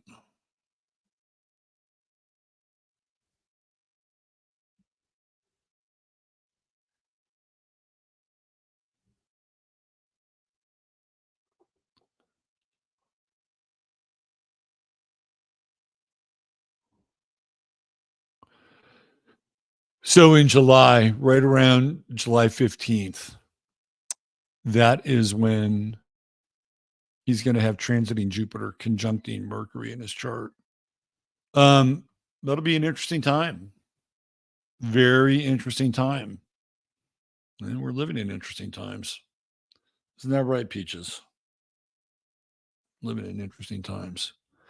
So there you go. Tucker Carlson, part Howard Beale, part Earl Hickey from My Name Is Earl. And I just have to think right now that wherever you weigh in, well, he's an insider, he's an elite, whatever, right? Like he's one of the most interesting people around. And watching him go through all of this is so fascinating, right? So fascinating. And he's really getting to a lot of these, root level truths. It's amazing to watch actually. And look, nobody's perfect. There is nobody perfect, whether they're in mainstream media or out of mainstream media or alternative media. No, nobody's perfect. And there, I don't know of any perfect messenger, except for maybe this guy on TikTok that talks like this all the time. What's his name? Ian Carroll, right? Who knows about that guy? He's gotten very popular very quickly. But there's nobody's perfect. If we keep looking for the imperfections in the messengers, we're going to find a lot of imperfect messengers, and therefore it can really get in the way of us hearing certain things. Look, Alex Jones is a really imperfect messenger. I don't, I think Alex is compromised on a lot of levels, but there are some things that Alex says that if you listen to him, makes total sense. And not only does it make total sense, sometimes, he'll hit one out of the park. Wow, yeah, that was really good. It doesn't mean I listen to Alex Jones all the time. Doesn't mean I put Alex Jones on a pedestal. But there are people that are imperfect. I mean, that's part of our nature. And yet, as part of our walk, as part of our journey, we are doing a lot of us are, I think, doing our best to put our best foot forward so that there is as little disconnect from us internally with the world externally. Because that's the only way that we're ever able to going to be able to get through all of this. Right? There can't be any secret doors or secret chambers, right? Like literally you have to walk your talk. And that will separate everybody else. It'll separate you and everybody else that's doing it from everybody else that isn't. And Tucker has a very interesting sort of thesis on evil, which I don't think is anything original, but the way that he puts it into a certain context is quite interesting. And in the Rogan interview, he talks about how other cultures and civilizations had a distinctly similar view of evil, that evil was this disincarnate entity that was waiting to infiltrate the affairs of man. And that if you did not want to invoke evil, right, if you didn't want to bring evil into your life, you didn't want to give evil an opportunity to get into your life. So how did you live?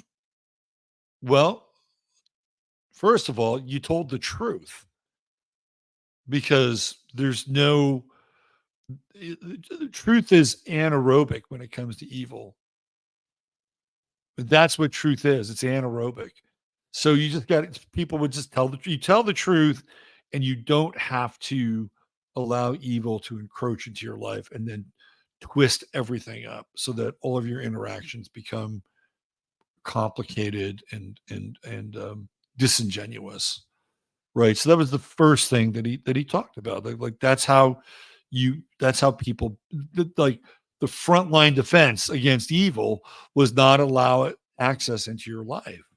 And then he talks about how once the bomb was created, then all of a sudden man was God, and that evil was banished. Right. Like he doesn't say this outright, but he's making this analogy that once they wiped out, and again, it's very questionable whether or not those were actually real atomic bombs. It's a different show. But the idea, we'll just run with the idea and the premise that is with the application of those two atomic bombs on those two cities in Japan, that evil was extinguished. Evil was extinguished, and it was the bomb that did it. And man, all of a sudden, reigned over the supernatural world because it had the atomic bomb. Okay, whether you believe in it or not, that's the sort of the fairy tale that comes out of that. But prior to that, there was this idea that evil was kind of everywhere, and that if you were going to survive the world, you needed to understand evil and not allow it into your life, right? So this is really a fascinating, part of the discourse that he has with Rogan, and it really feels like it comes down to that. That it really comes down to that. He talks about how evil people are weak people. He makes this really interesting remark that everybody thinks that evil looks like Anton LaVey or something like that. He said, no, it doesn't look like Anton LaVey at all.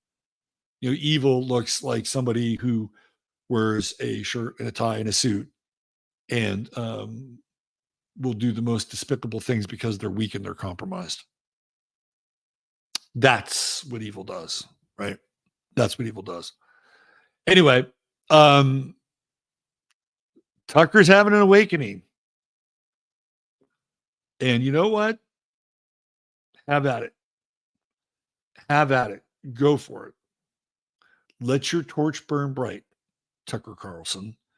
And I hope you find peace in your heart and reconcile your past and do everything you can for your children's future. I think he's a very important person. Nobody's perfect. And look, again, here's my take. It's easy to say this person, this person, this person, this person, this person, this person are all sort of made men, right? Like they're made men, and they're put in a position in order to advance an agenda. I don't think Tucker Carlson is one of those people. I don't think he's one of those people. Who's this? Oh. Patrick Bet-David, on the other hand, that's a different story altogether. Patrick Bet-David feels like one of those made men. That he's there and he's being. I think he's a weak guy. Tucker's not a weak guy. I don't think he is. But again, he's not perfect. And I'm not here to make Tucker Carlson my savior or oh, he's John the Revelator or anything like that. Because he's flawed. He's a human. He's a man, just like everybody else, just like me. Not like you, Peachy. You are not flawed. You do not have one single. Does this cat have any flaws? Look at this cat. This is a flawless cat, right? Yes, you're flawless. Yes, you are. Oh, she has plenty of flaws. But like, who are we going to trust? Who are you going to trust? Because I tell you, there's always look. Some people are not trustworthy. I mean, and we all know it, right? I could throw names out there. I don't want to. They're just not trustworthy. You don't want to follow them, right? Like, you don't go to Tim Pool to get the uncut truth. Sorry, you just don't. You don't go to Tim Pool for that. You don't go to the Blaze for that. You might get some good information from Glasses on gender, right? But you don't. I mean, you know what I mean, right? But nobody's perfect. Jason Whitlock does a damn good job peeling back the layers, and putting a hammer to the nail on certain people. Jason's not perfect. He's not perfect at all. There's stuff that Jason does. I scratch my head. What the fuck are you doing this for? You've got way too much idolatry for sports people. Although I think that's ending.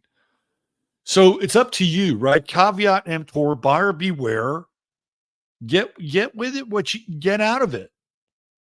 What you can get out of it. What I see from Tucker, go watch that Joe Rogan interview. You got 3 hours of your life to spare, and trust me, you break it down. Do a half hour at a time. Some people do it at double speed, triple speed. I'm not one of those people. But digest this thing. And what you'll see with Tucker is somebody who's very genuine. And I think he's genuinely concerned. And I don't think he has any skin in the game on any kind of agenda. Like, he's not some Nasara Gassara guy. He doesn't even really talk about Trump. He doesn't mention Trump. He doesn't really mention politics in a way that he's supporting a platform.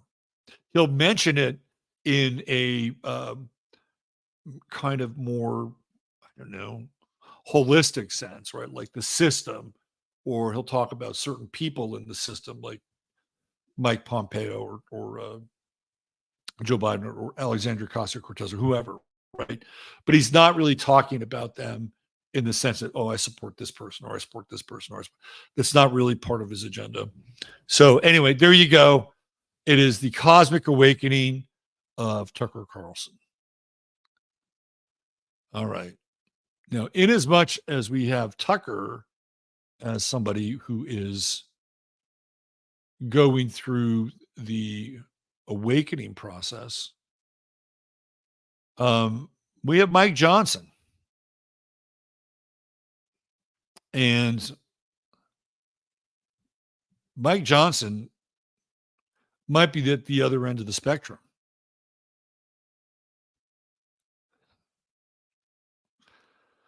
So,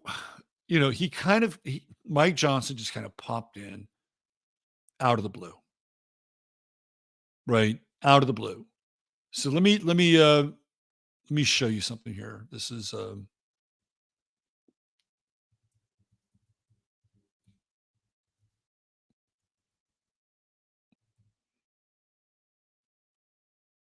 here we go. So if you guys remember, let me find this.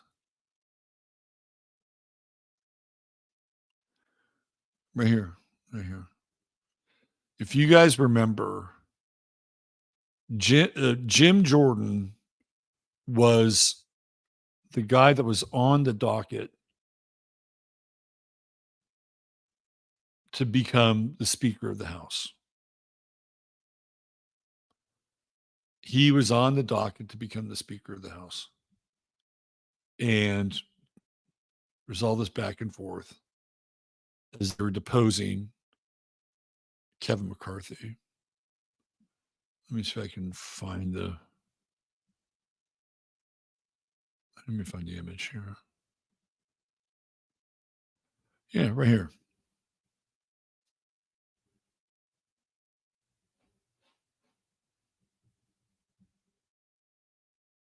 Right here.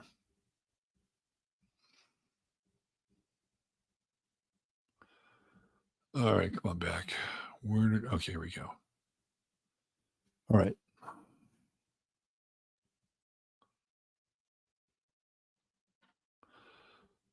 So here are images of Jim Jordan and Mike Johnson in Israel. So this is in November of last year. And there they are with BB. Who paid for Mike Johnson's trip? Well, it's this guy who lives in New York City who's some kind of a documentary filmmaker. So he and Jim Jordan go to Israel. Right there they are. The Jewish link right there.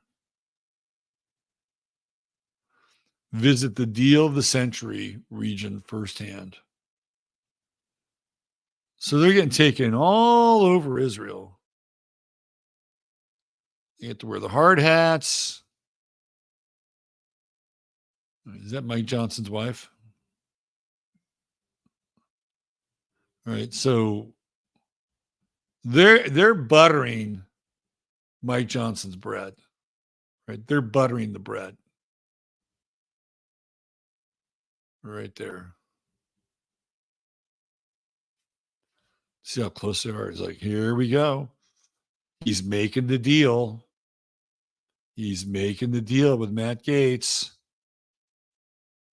I'll tell you right now, that's where the deal was made. That's where the deal was made. Right there. And the first thing that Mike Johnson said was, I'm grateful to be here, and I'm paraphrasing a bit. And I'm going to make sure that our greatest ally, Israel, gets even more money than we've ever given them before.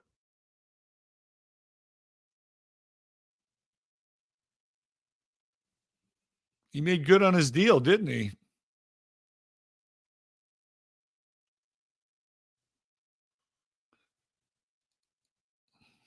Who paid for Mike Johnson's trip to Israel? Mike Johnson does not look like Anton LaVey, does he? Would you say that this is what evil looks like? Is that a face of evil? Is that a face of evil? What about that? Or how about that?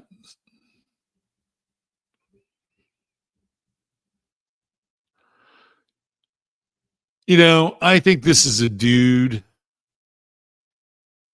that, let's get his chart up here.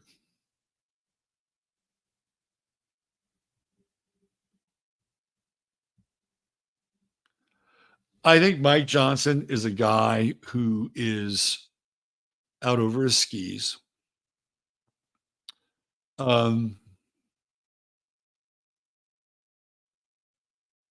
If I got in between his ears in the run up to all of this, right? Like Kevin McCarthy going down, you know, all this noise going on with all these different candidates, which I would say that the noise with the candidates was probably, even with Johnson or Jordan rather, was a distraction. Like, I think that Jim Jordan knew that he would not be able to get in. But this alliance between Jordan and Johnson being sort of the next man up, which is really what happened. Like, it was probably already done.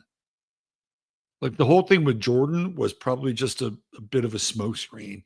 And I think Mike Johnson is, he's a Mike Johnson is a Southern Baptist. He's a dispensationalist. At least that's what he says. That's what it says on his Wikipedia page. So I would think that in his brain, he's probably thinking, well, this is God's will, right? This is God's will, God's timing. I'm doing God's work. If you're a dispensationalist, there is a particular ideology that goes along with that. It's an end times ideology.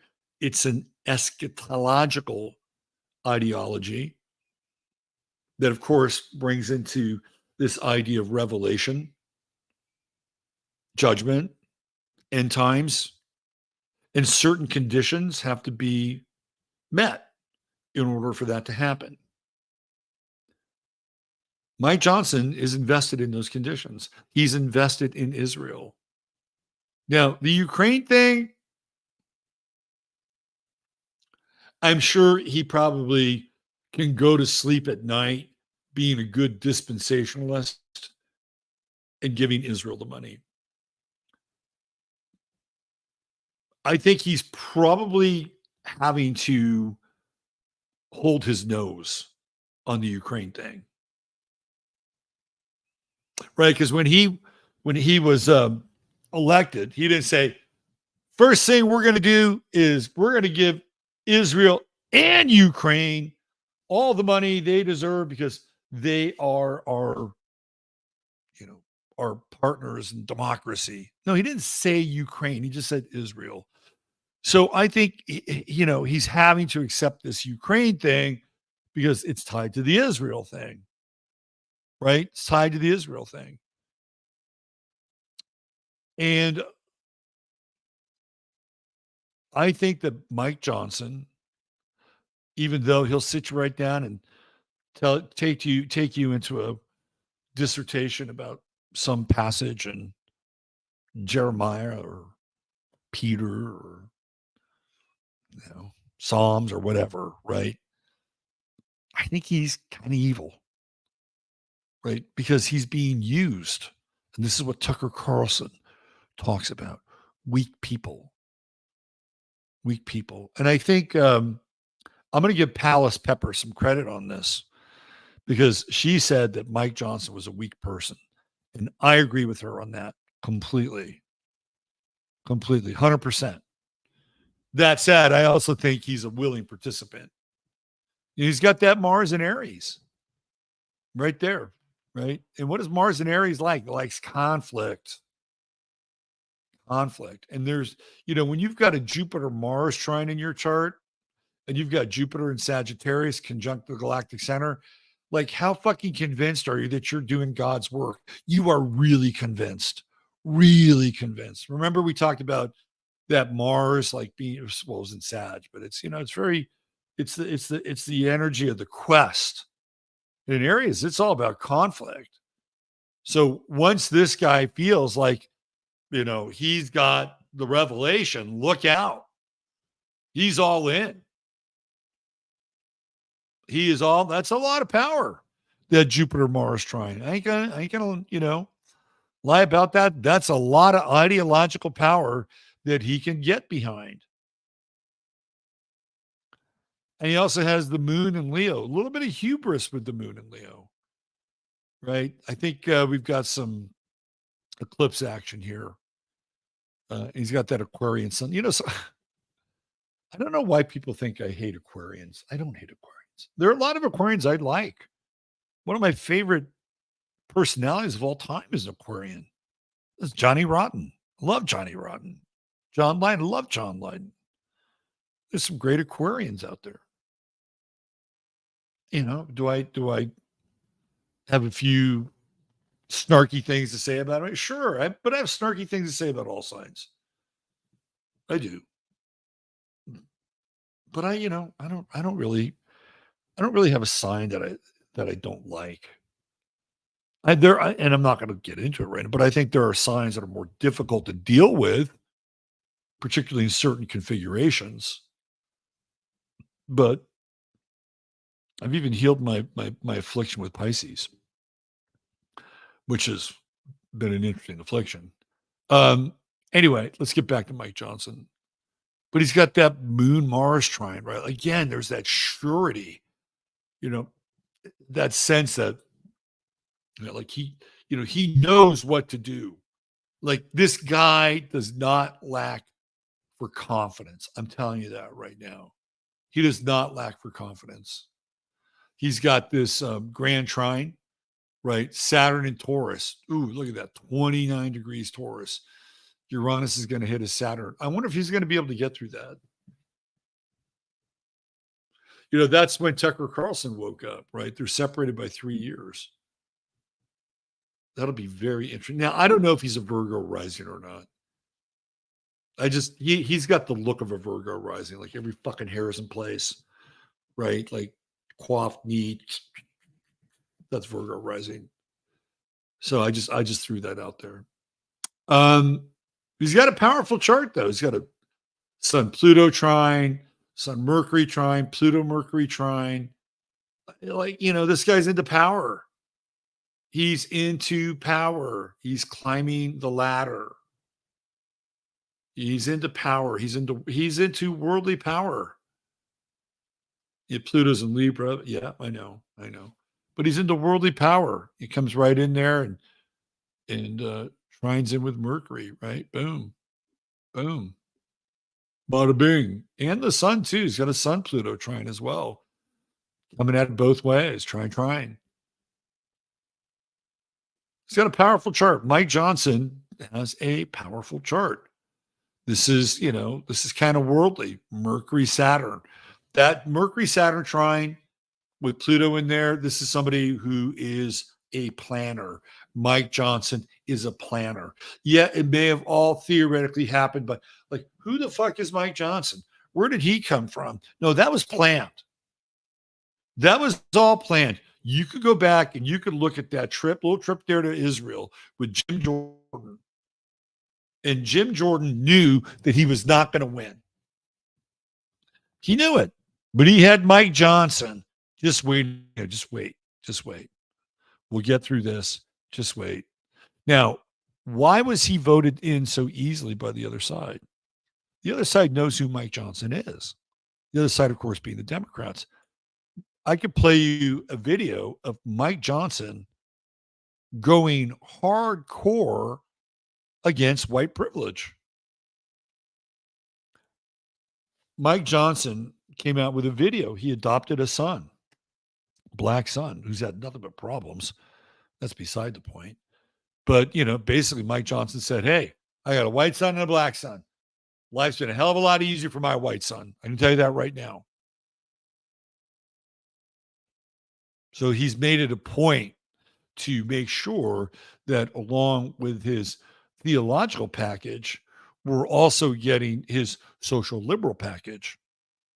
And it's probably true. The guy lives in the South. He was born in Shreveport, Louisiana, which is where my father was born. And, there are going to be some areas in the South where, hey, look, they're going to treat some people differently than others, right? Let's have no, debate about that. But even that's changing. Well, it's changing for a while. I don't know what it's like now. But, I think that Mike Johnson is who he is. He is who he is. He is the guy that passed everything and basically brought it to the table and did not push back. It's who he is because it's part of his ideology. And he got elected because there were a group of people on the other side saying, we know who that guy is. And he's going to be just fine for us. Just fine. And then all the evangelicals on the right thought, oh, yeah, he's going to be great for us. Not so soon, right? Not so soon. So, is he in jeopardy? Is he being threatened? I don't really think he is. If he's being threatened, it's from the people that don't want him to pass the damn bill, not the people that want him to pass the bill. The people that want him to pass the bill, I think he's already made deals with them. Like I said, I think he had to hold the nose with the Ukraine thing. Israel's all in. He's really all in. But I think he's done. He's done. He's kaput. Like there's nothing like he, he's like some kind of, I don't know, some kind of insect that has a short lifespan, and it does what it does, and then it's gone, vanished, boom, right? Goes back underground or whatever. I think he's probably done. And you can see when Saturn is hitting that Venus right there, that is a bit of a reckoning for Mr. Johnson, because it's going to come in and what's it doing, right? It's in conjuncting with Uranus and in conjuncting with the moon, and Mr. Johnson's going to get sideswiped. I'd be very surprised if he remains the Speaker of the House. I'd be very, very, very surprised. They got a fucking majority. And I think the majority of the American people do not want their money going to fucking Ukraine. It's like, enough already. Okay. Enough. Now, some of those people might co-sign on Israel. I think you're probably getting the liberals, the progressives. They're the ones that want the Ukrainian money.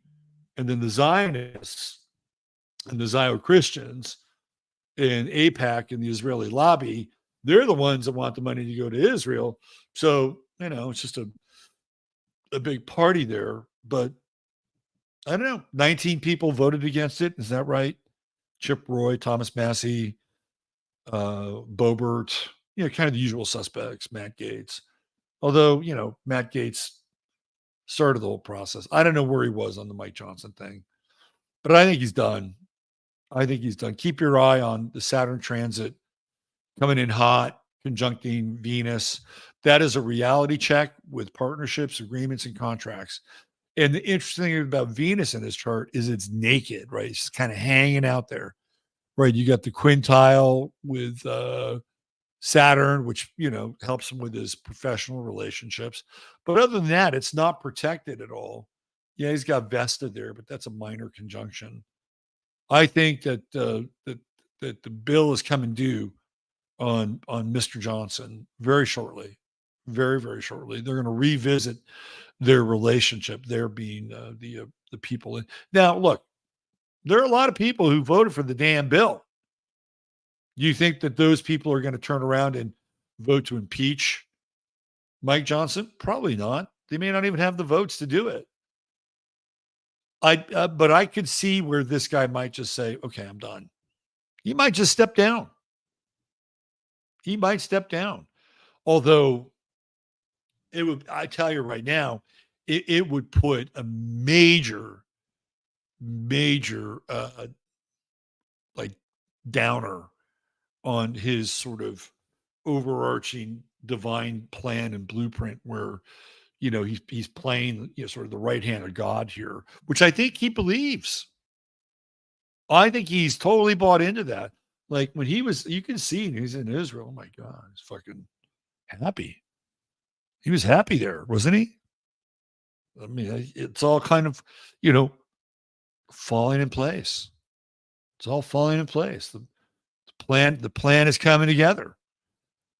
So that's the only thing that I think would deter him from just saying, okay, I'm done. Because I could see that with the Saturn-Venus conjunction, because it would take him out of the game in a big way. He's got Jupiter in Sagittarius, right? This is a guy who, go big or go home.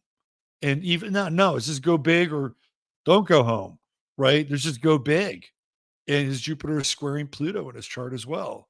And that has a lot to do with resources and money. And, usually when we get into conflicts with Neptune in the chart, that's when we come into this sort of cognitive dissonance with the truth. And he's got that Neptune Saturn opposition. That's the one thing that he's got going. Everything else in that, he's got that Neptune Sun trine or sextile. I'm sure he could be very, kind and gentle vibe with the Neptune Sun sextile. Yeah. But it's a shaky, wherever that, again, I'm just throwing this Virgo rising up there because he seems like a Virgo rising to me. But wherever that opposition is coming from here, right? Wherever that opposition is coming from, it's faulty ground.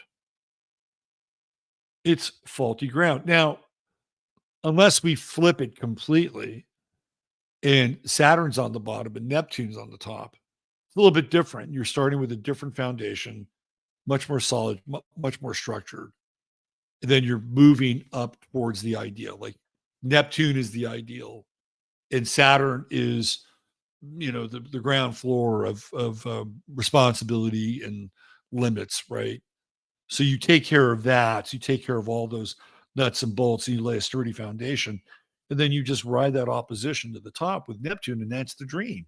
And the dream should inspire all the legwork, all the groundwork, all the foundational work. So we don't know when his birth time is. I just threw that out there. But if this is similar to it, then that Neptune opposition is not in the best place. And it's not generally good unless you flip it 180. Right? There's always going to be this tension between the ideal and the real, right? Neptune is the ideal and Saturn is the real. So there's that. And then the other thing too is this Chiron, 10 degrees and the opposition with Pluto Uranus. Again, I don't know if it's about being weak or exploiting his weakness, but I do feel like, and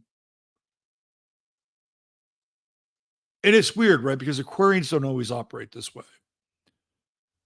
I think of Aquarius in its best sense as live and let live.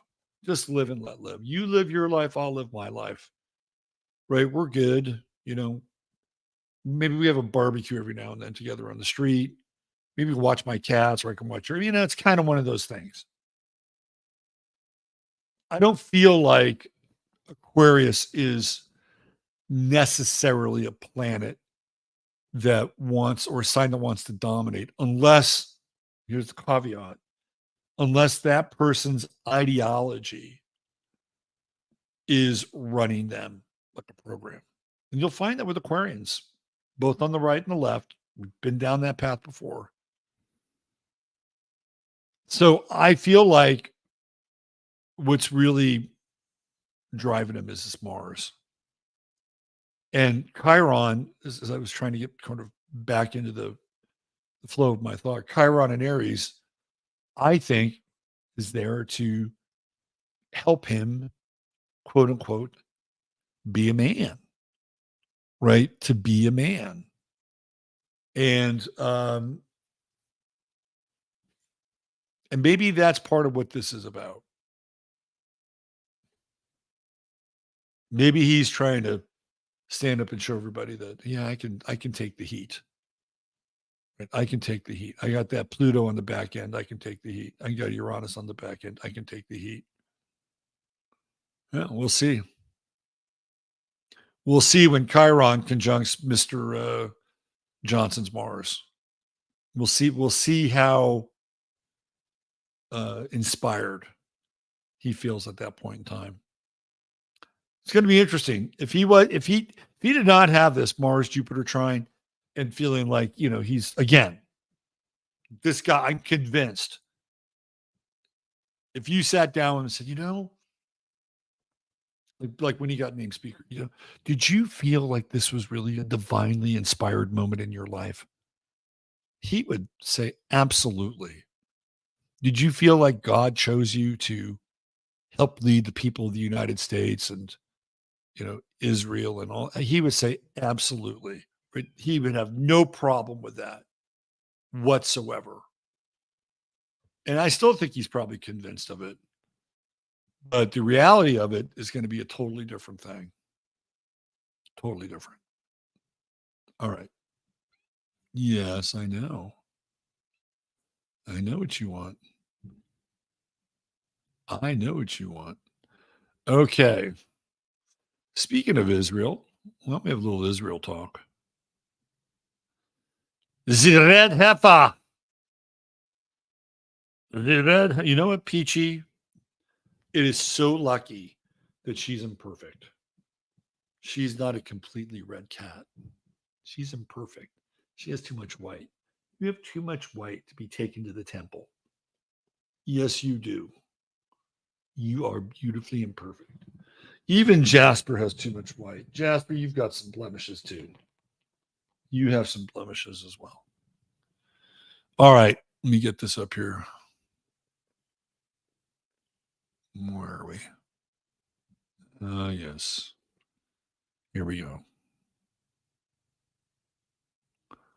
Where's the comments? There we are. Okay. All right.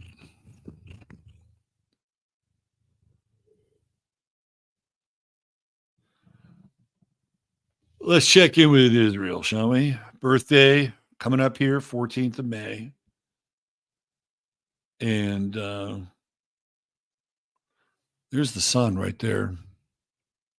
23 degrees. And there is Uranus. Uranus right there, squaring Mars. Okay. So let me kind of review what I talked about last week on 15 minutes. And so far, my analysis has been proven to be fairly accurate. So my analysis is that both Iran and Israel are client states of the United States, although the relationship between those two states is, I would say, vastly different, but client states nonetheless. And I went into a very long dissertation about how the Shah of Iran was replaced by Ayatollah Khomeini. And Ayatollah Khomeini had been the target of the alphabet agencies to come in and establish a theocratic rule over the people of Iran. Because the Shah was modernizing the country and they didn't want another power, another quote unquote. Now, at that time, it was a monarchy, right? But he had a cabinet, he had advisors and all that stuff. But they didn't want a country in the Middle East that was secular for the most part, that would compete with the likes of Israel. They didn't want that. And the best thing that you could do in order to keep a country from modernizing would be to put them under theocratic rule, which is what happened. And everything that occurred was, for the most part, a staged coup with the Ayatollah Khomeini taking role. Now you've got the Ayatollahs. It's not just one guy, but you have these clerics that run lots of Iran. Iran is a very large place. I believe it's about the size of Texas. Texas is a big place. And there are lots of areas of Iran that are not populated. There are areas that are fairly desolate, actually. Of course, we know what the population centers are: Quds, Tehran. So you have a group that was basically set up to control the people. That's what a theocracy does. And it's been doing that ever since 1979. Then you have this other group, which again has this interesting client state relationship with the United States. And I came to the conclusion that there will be no war unless it's a war that is scripted and they want us to see the war. And so far, we've heard a lot of saber rattling and a lot of talk about this being destroyed and that being destroyed. But do we even really know? I mean, this is, again, there may be some damage on the ground, but we don't really know. We're living halfway around the world. You go back and look at October 7th and all the things that supposedly happened on October 7th, and you go back and you deconstruct everything. It's like hardly anything happened the way they said it happened on October 7th. I'm sorry. That's just the way it is. Go back and look. So are they going to, drum up a script for this as well? More than likely. Look, nothing happens. Nothing. Okay, put it into two, maybe three possibilities. We're going to get into this chart. Nothing happens unless it has been agreed upon at a high level, meaning that there is like, what is it, G8 or G9 or G12 or whatever. They sit down and then they have this committee of 300, which John Coleman has talked about. And they basically plot out theoretically the course of the world. And if the course of the world is, okay, we're going to have to disassemble capitalism, nationalism, statism in order for us to move forward with a one world government, we're going to have to find a way in order to do that. We're going to have to take down the United States, and we're going to have to take down the West, and we're going to have to do it in such a way where we don't completely obliterate all the resources, because we need a lot of the resources intact. So they can't have a full scale planetary nuclear annihilation, if you believe in that. Like, they can't do that. But what they can do is they can theoretically have these minimal, manageable, at times, even theatrical conflicts. So that what you're getting is kind of a hybrid of an actual conflict and simulated conflict, which is quite easy to do. Quite easy to do. So nothing happens unless it is agreed upon, with the exception, and this is the only exception to the rule, with the exception of a rogue state. And the rogue state is Israel. They will play along if they are given a seat at the table in the new order. Okay, they'll play along if they're given a seat at the table, and not just any seat either, a very prominent seat. Let's put it that way, because that's really what they're holding out for. They want Jerusalem to be the new center of world governance. Just keep that in mind. They want that. Now, they'll play along if that's the end goal, right? They will play along with it. They will not. I don't think they'll play along if they don't have that written in the script. And what'll happen is that they're kind of, how would I describe it? Their apocalyptic plan B. And they may just go apocalyptic plan B anyway, right? And we know what that is, right? It's the slaughter of the red heifer, which is the announcing of the Moshiach. Now, there are people who think they're going to do it at El Aqsa, which is the Temple of the Rock, which is, I think, the third most important mosque on the planet. We know the Kaaba in Saudi Arabia is number one. I don't know what number two is. Anyway,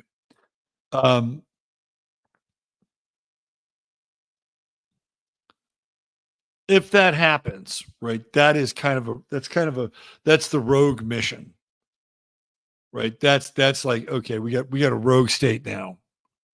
We got a rogue state at our disposal. We got a rogue state. We got a wild dog, and now we got to put down the wild dog. That's a possibility. That is so. Don't forget, these countries are working together. They are not in natural conflict with one another.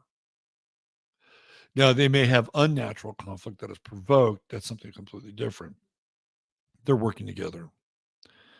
So they'll work together in order to create the theater of a global conflagration.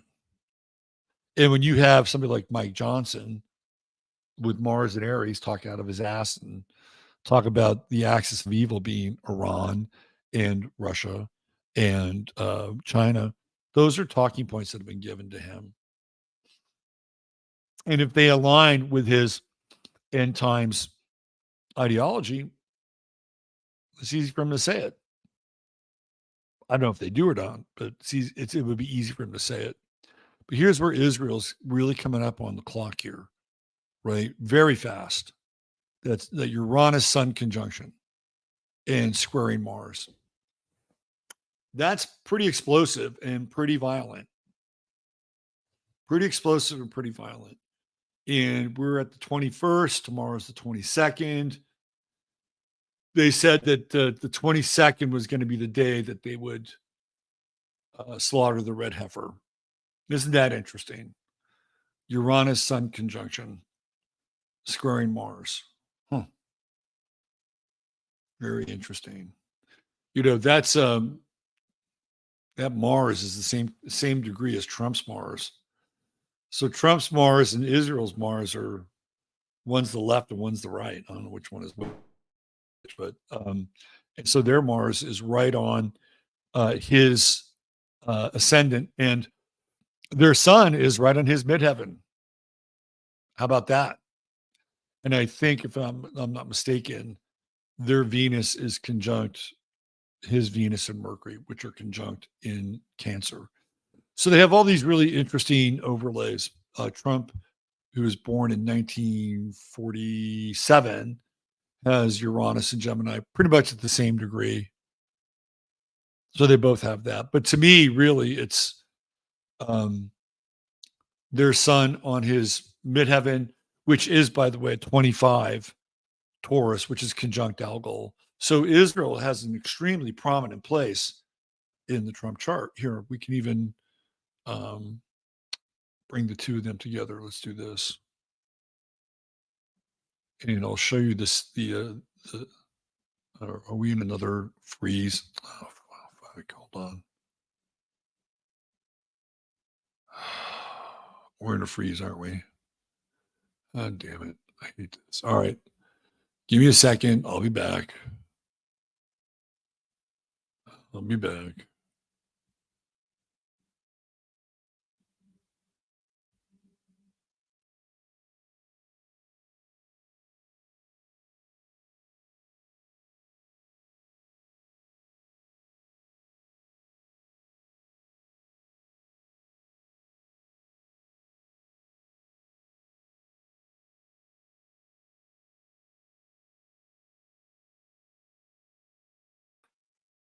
Why don't we do a little synergy with Trump and Israel so you guys can see what I'm talking about here? Let's see. Where do we go? Come back here. Okay. So let's do, where is he?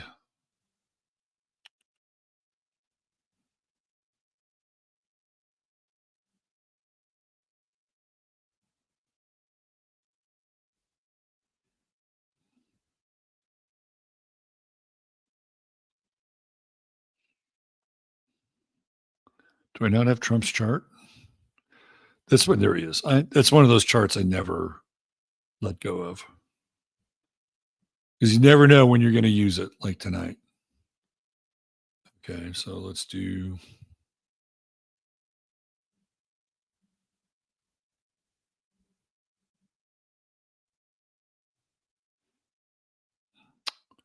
I just had it.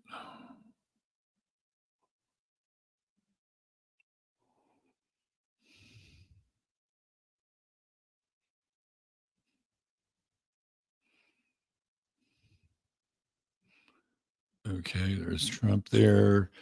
Let's go Sinistry. Go Israel and Trump.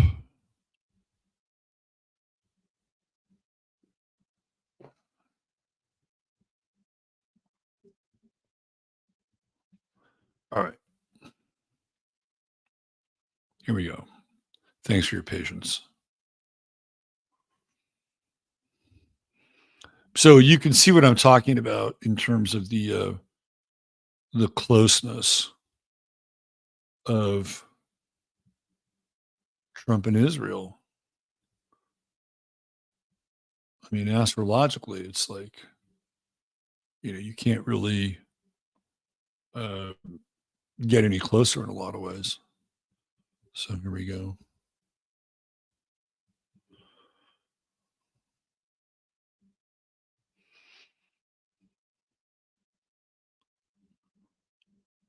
So this is the synastry, and you can see Israel's sun is right there, right on Trump's midheaven, and then there's the two Marses. Bada bing. There's the Venus-Mercury conjunction right there, and a lot of power behind the throne or behind the scene with Saturn-Pluto. There's the Pluto-Pluto conjunction, Uranus, pretty much Uranus.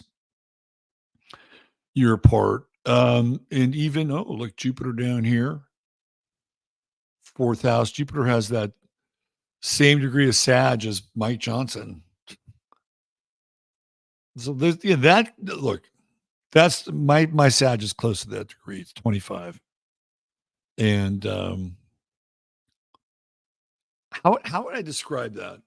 I would say that degree of Jupiter, those last degrees between 25 and 28, when you're kind of in that notch of the galactic center, right? There's a sense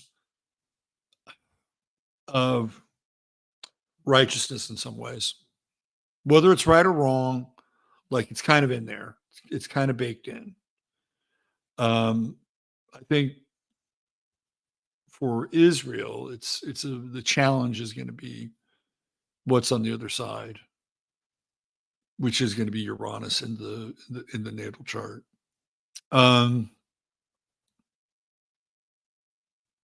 Yeah, but you can see the connection right there. I mean, literally, they rule Trump's midheaven, right? So this is a country that has a huge amount of influence over his life, huge.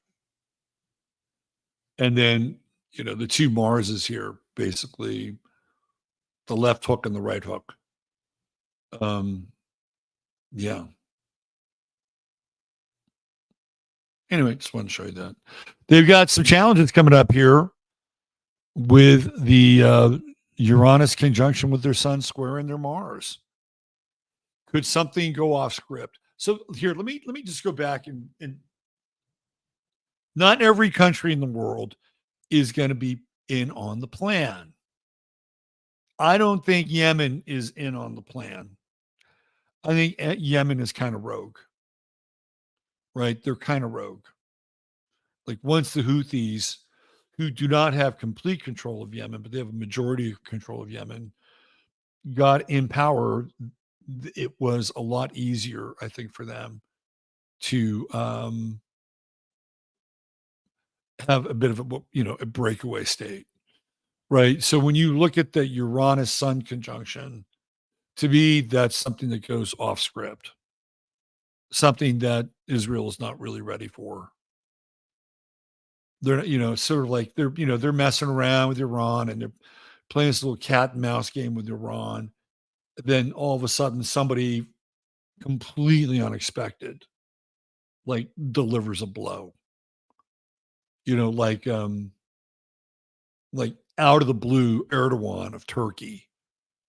Even though I don't know who the fuck that guy is anymore, but out of the blue, Erdogan of Turkey does something. That to me is the Uranus Sun conjunction.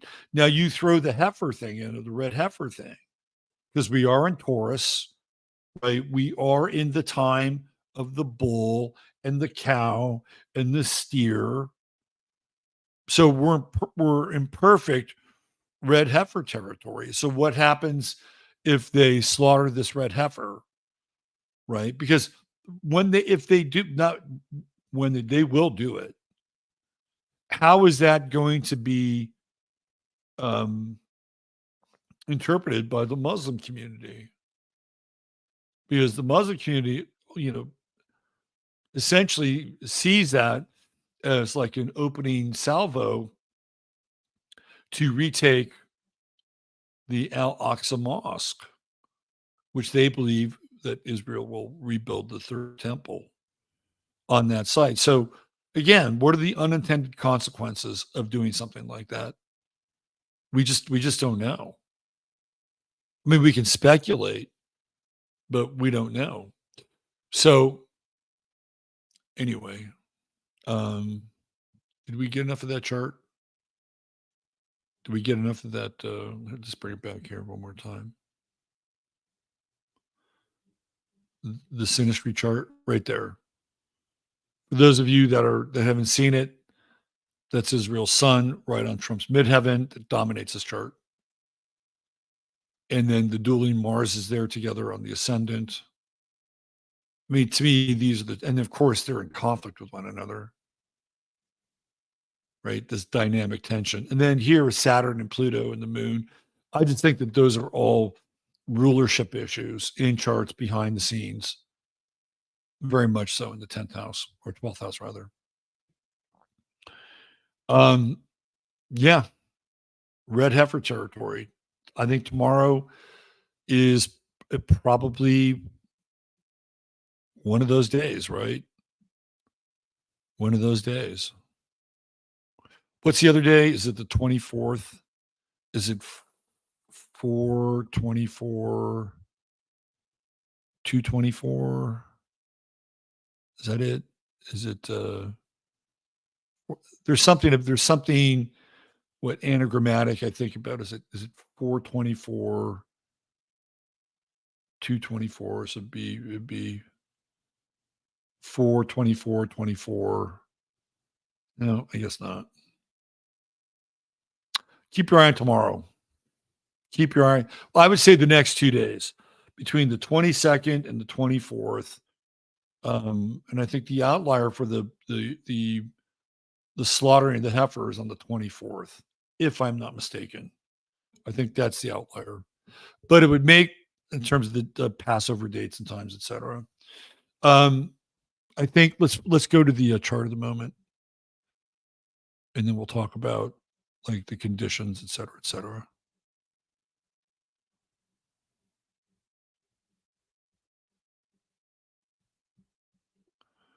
Okay.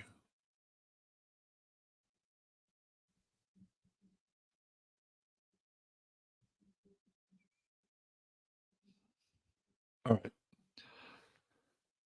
So here we go. That's April 21st, 2024. This is what it looked like 2.5 hours ago.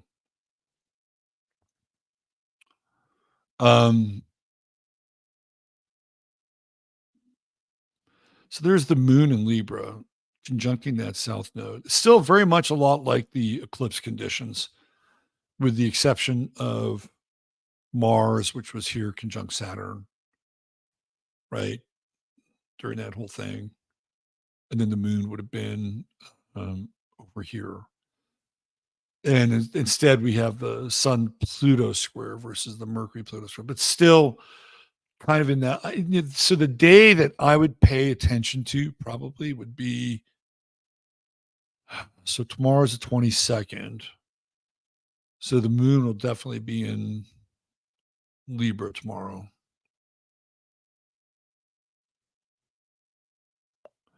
Maybe the 24th. I don't know where they are in the schedule. I don't know where they are in the red heifer schedule. But the 24th would put that moon in Scorpio, and we'd be in full moon territory, right? So under the light of the full moon seems very ritualistic, doesn't it? Not just any full moon, the Scorpio full moon. Very ritualistic, ancient. When they have Scorpio, I think of stuff like blood sacrifice, right? And on the other side, you have the cattle, Taurus, the sign of the bull, the golden calf. So I'm thinking 24th. 24th. Still by that time, Uranus will still be on Israel's sun. And remember, Uranus goes through a retrograde. So this is the only time Uranus is going to be on Israel's sun. There's going to be another Uranus conjunction next year. So this is the first of two conjunctions with Israel's sun. So we're going to have, and one more is kind of going back, right? Going back over. So we're going to have three more conjunctions of Uranus on Israel's sun. This is just the first one. And so I would say by the time that the cycle has completed, the conjunction, the retrograde, and the conjunction again, that'll be a different place. It'll be a different place. Whatever, whether it's Gaza being completely wiped out, no more Gaza, no more Gazans, no more Palestinians, right? Or whether something else happens. It's not, by the time this is done, Israel will not be the same country. So we've got one conjunction, one retrograde, and one conjunction. That's all coming. Right? That's all coming. And I think it all starts with the first conjunction of Uranus on the sun. And then if they do slaughter the cow coming in here on that full moon in Scorpio, feels dark. Just saying. Feels dark. Very dark. Anyway, as far as the rest of the astro weather goes, I like Taurus season. I think it's a time for, people to take stock of their bodies and their resources and their homes. And God, I feel like a homeowner now. I've fixed the main on the coming in from the street. The old mailbox rusted away. Now we got a new mailbox coming in. I got a new faucet. So it's all very different territory for me. And I guess it's been a while since I talked about like my mother and her passing. We were in the Bay Area last week, which is why I came back last week. I just didn't really feel like doing a show, and it was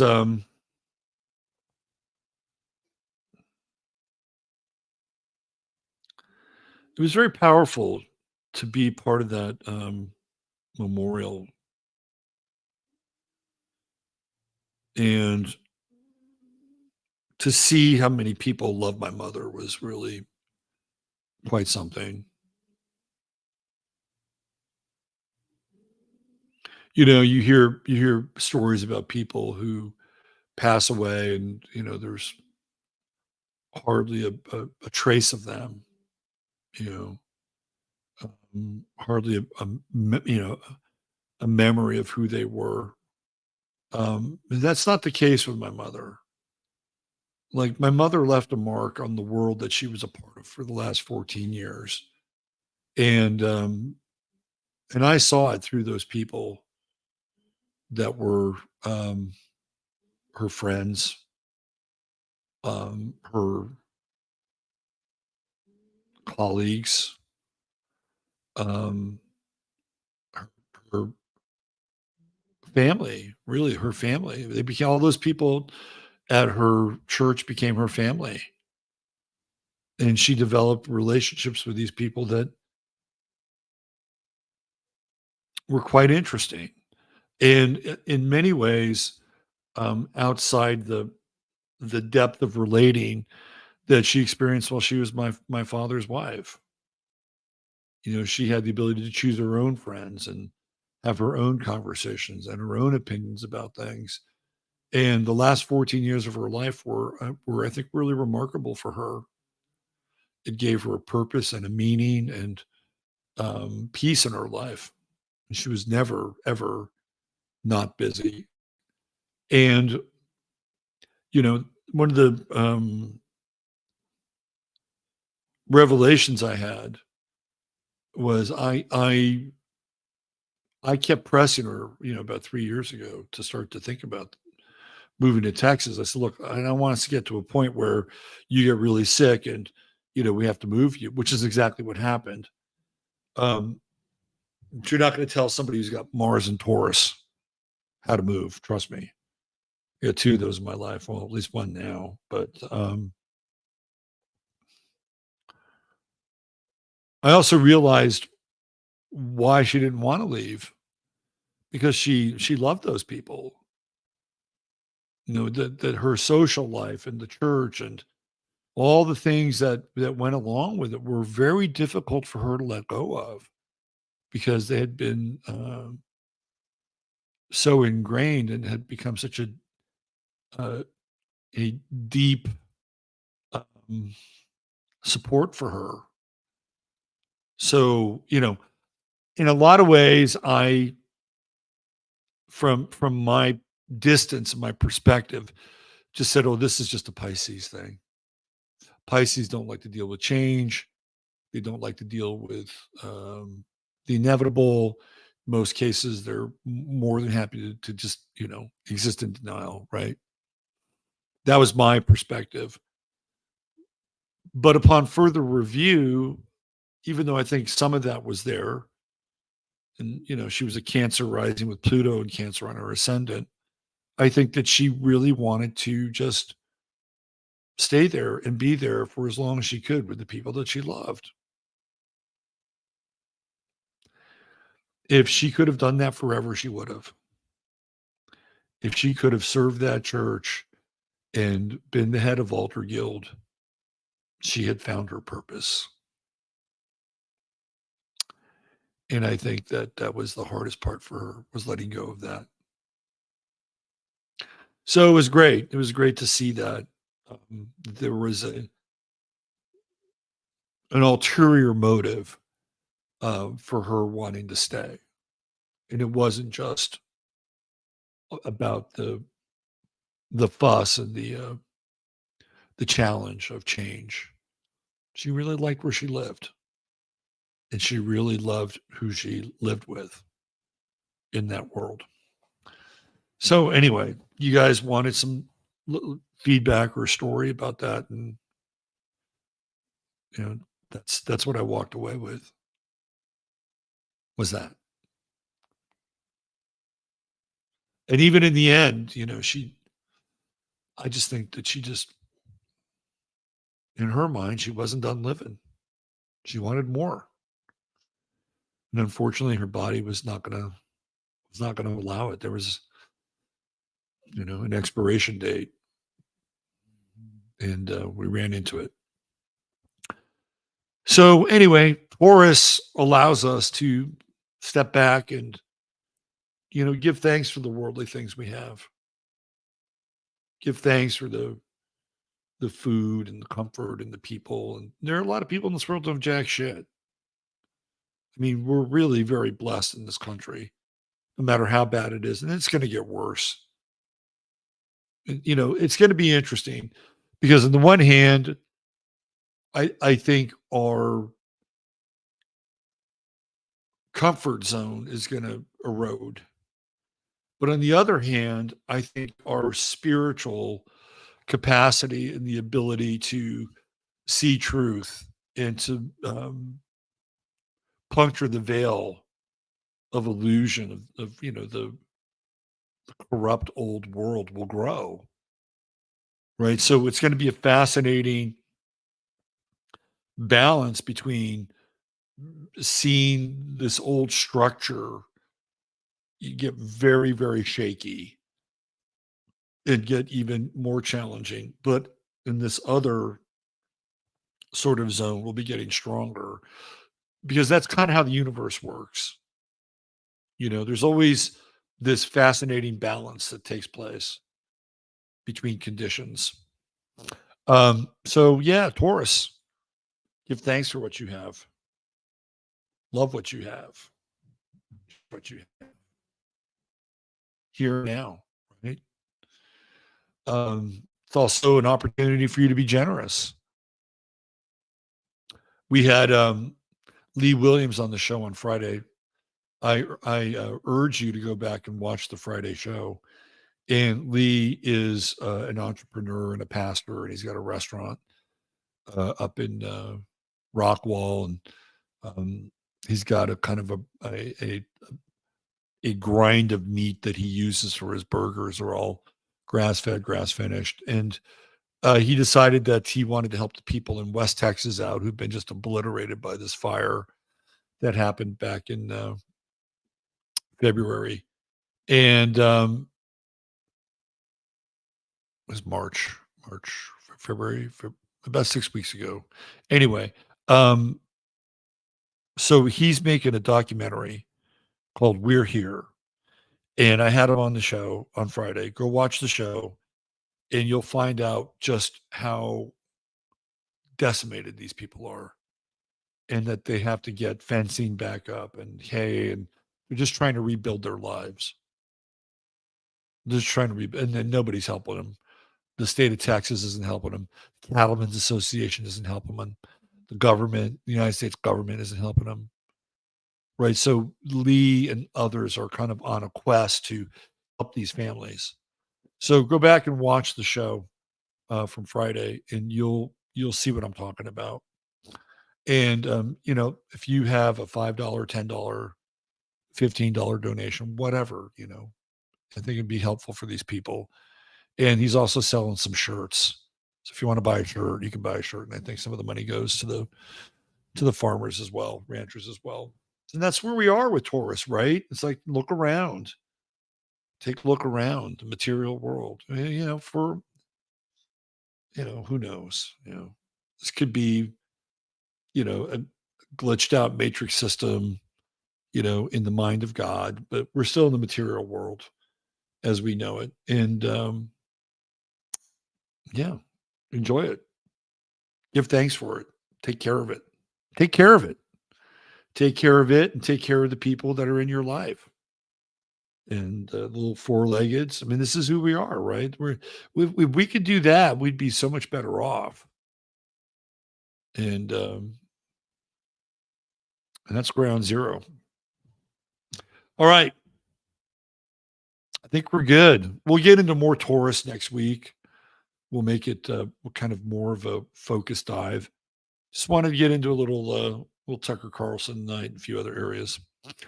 All right. Thanks for being here, mods.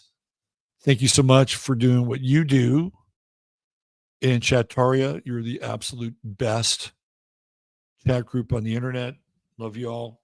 We'll be back on Tuesday for an edition of the Astro Weather. We'll catch up with what's happening. In the meantime, God bless and take care and have yourself a great Sunday night and a great Monday. Bye for now.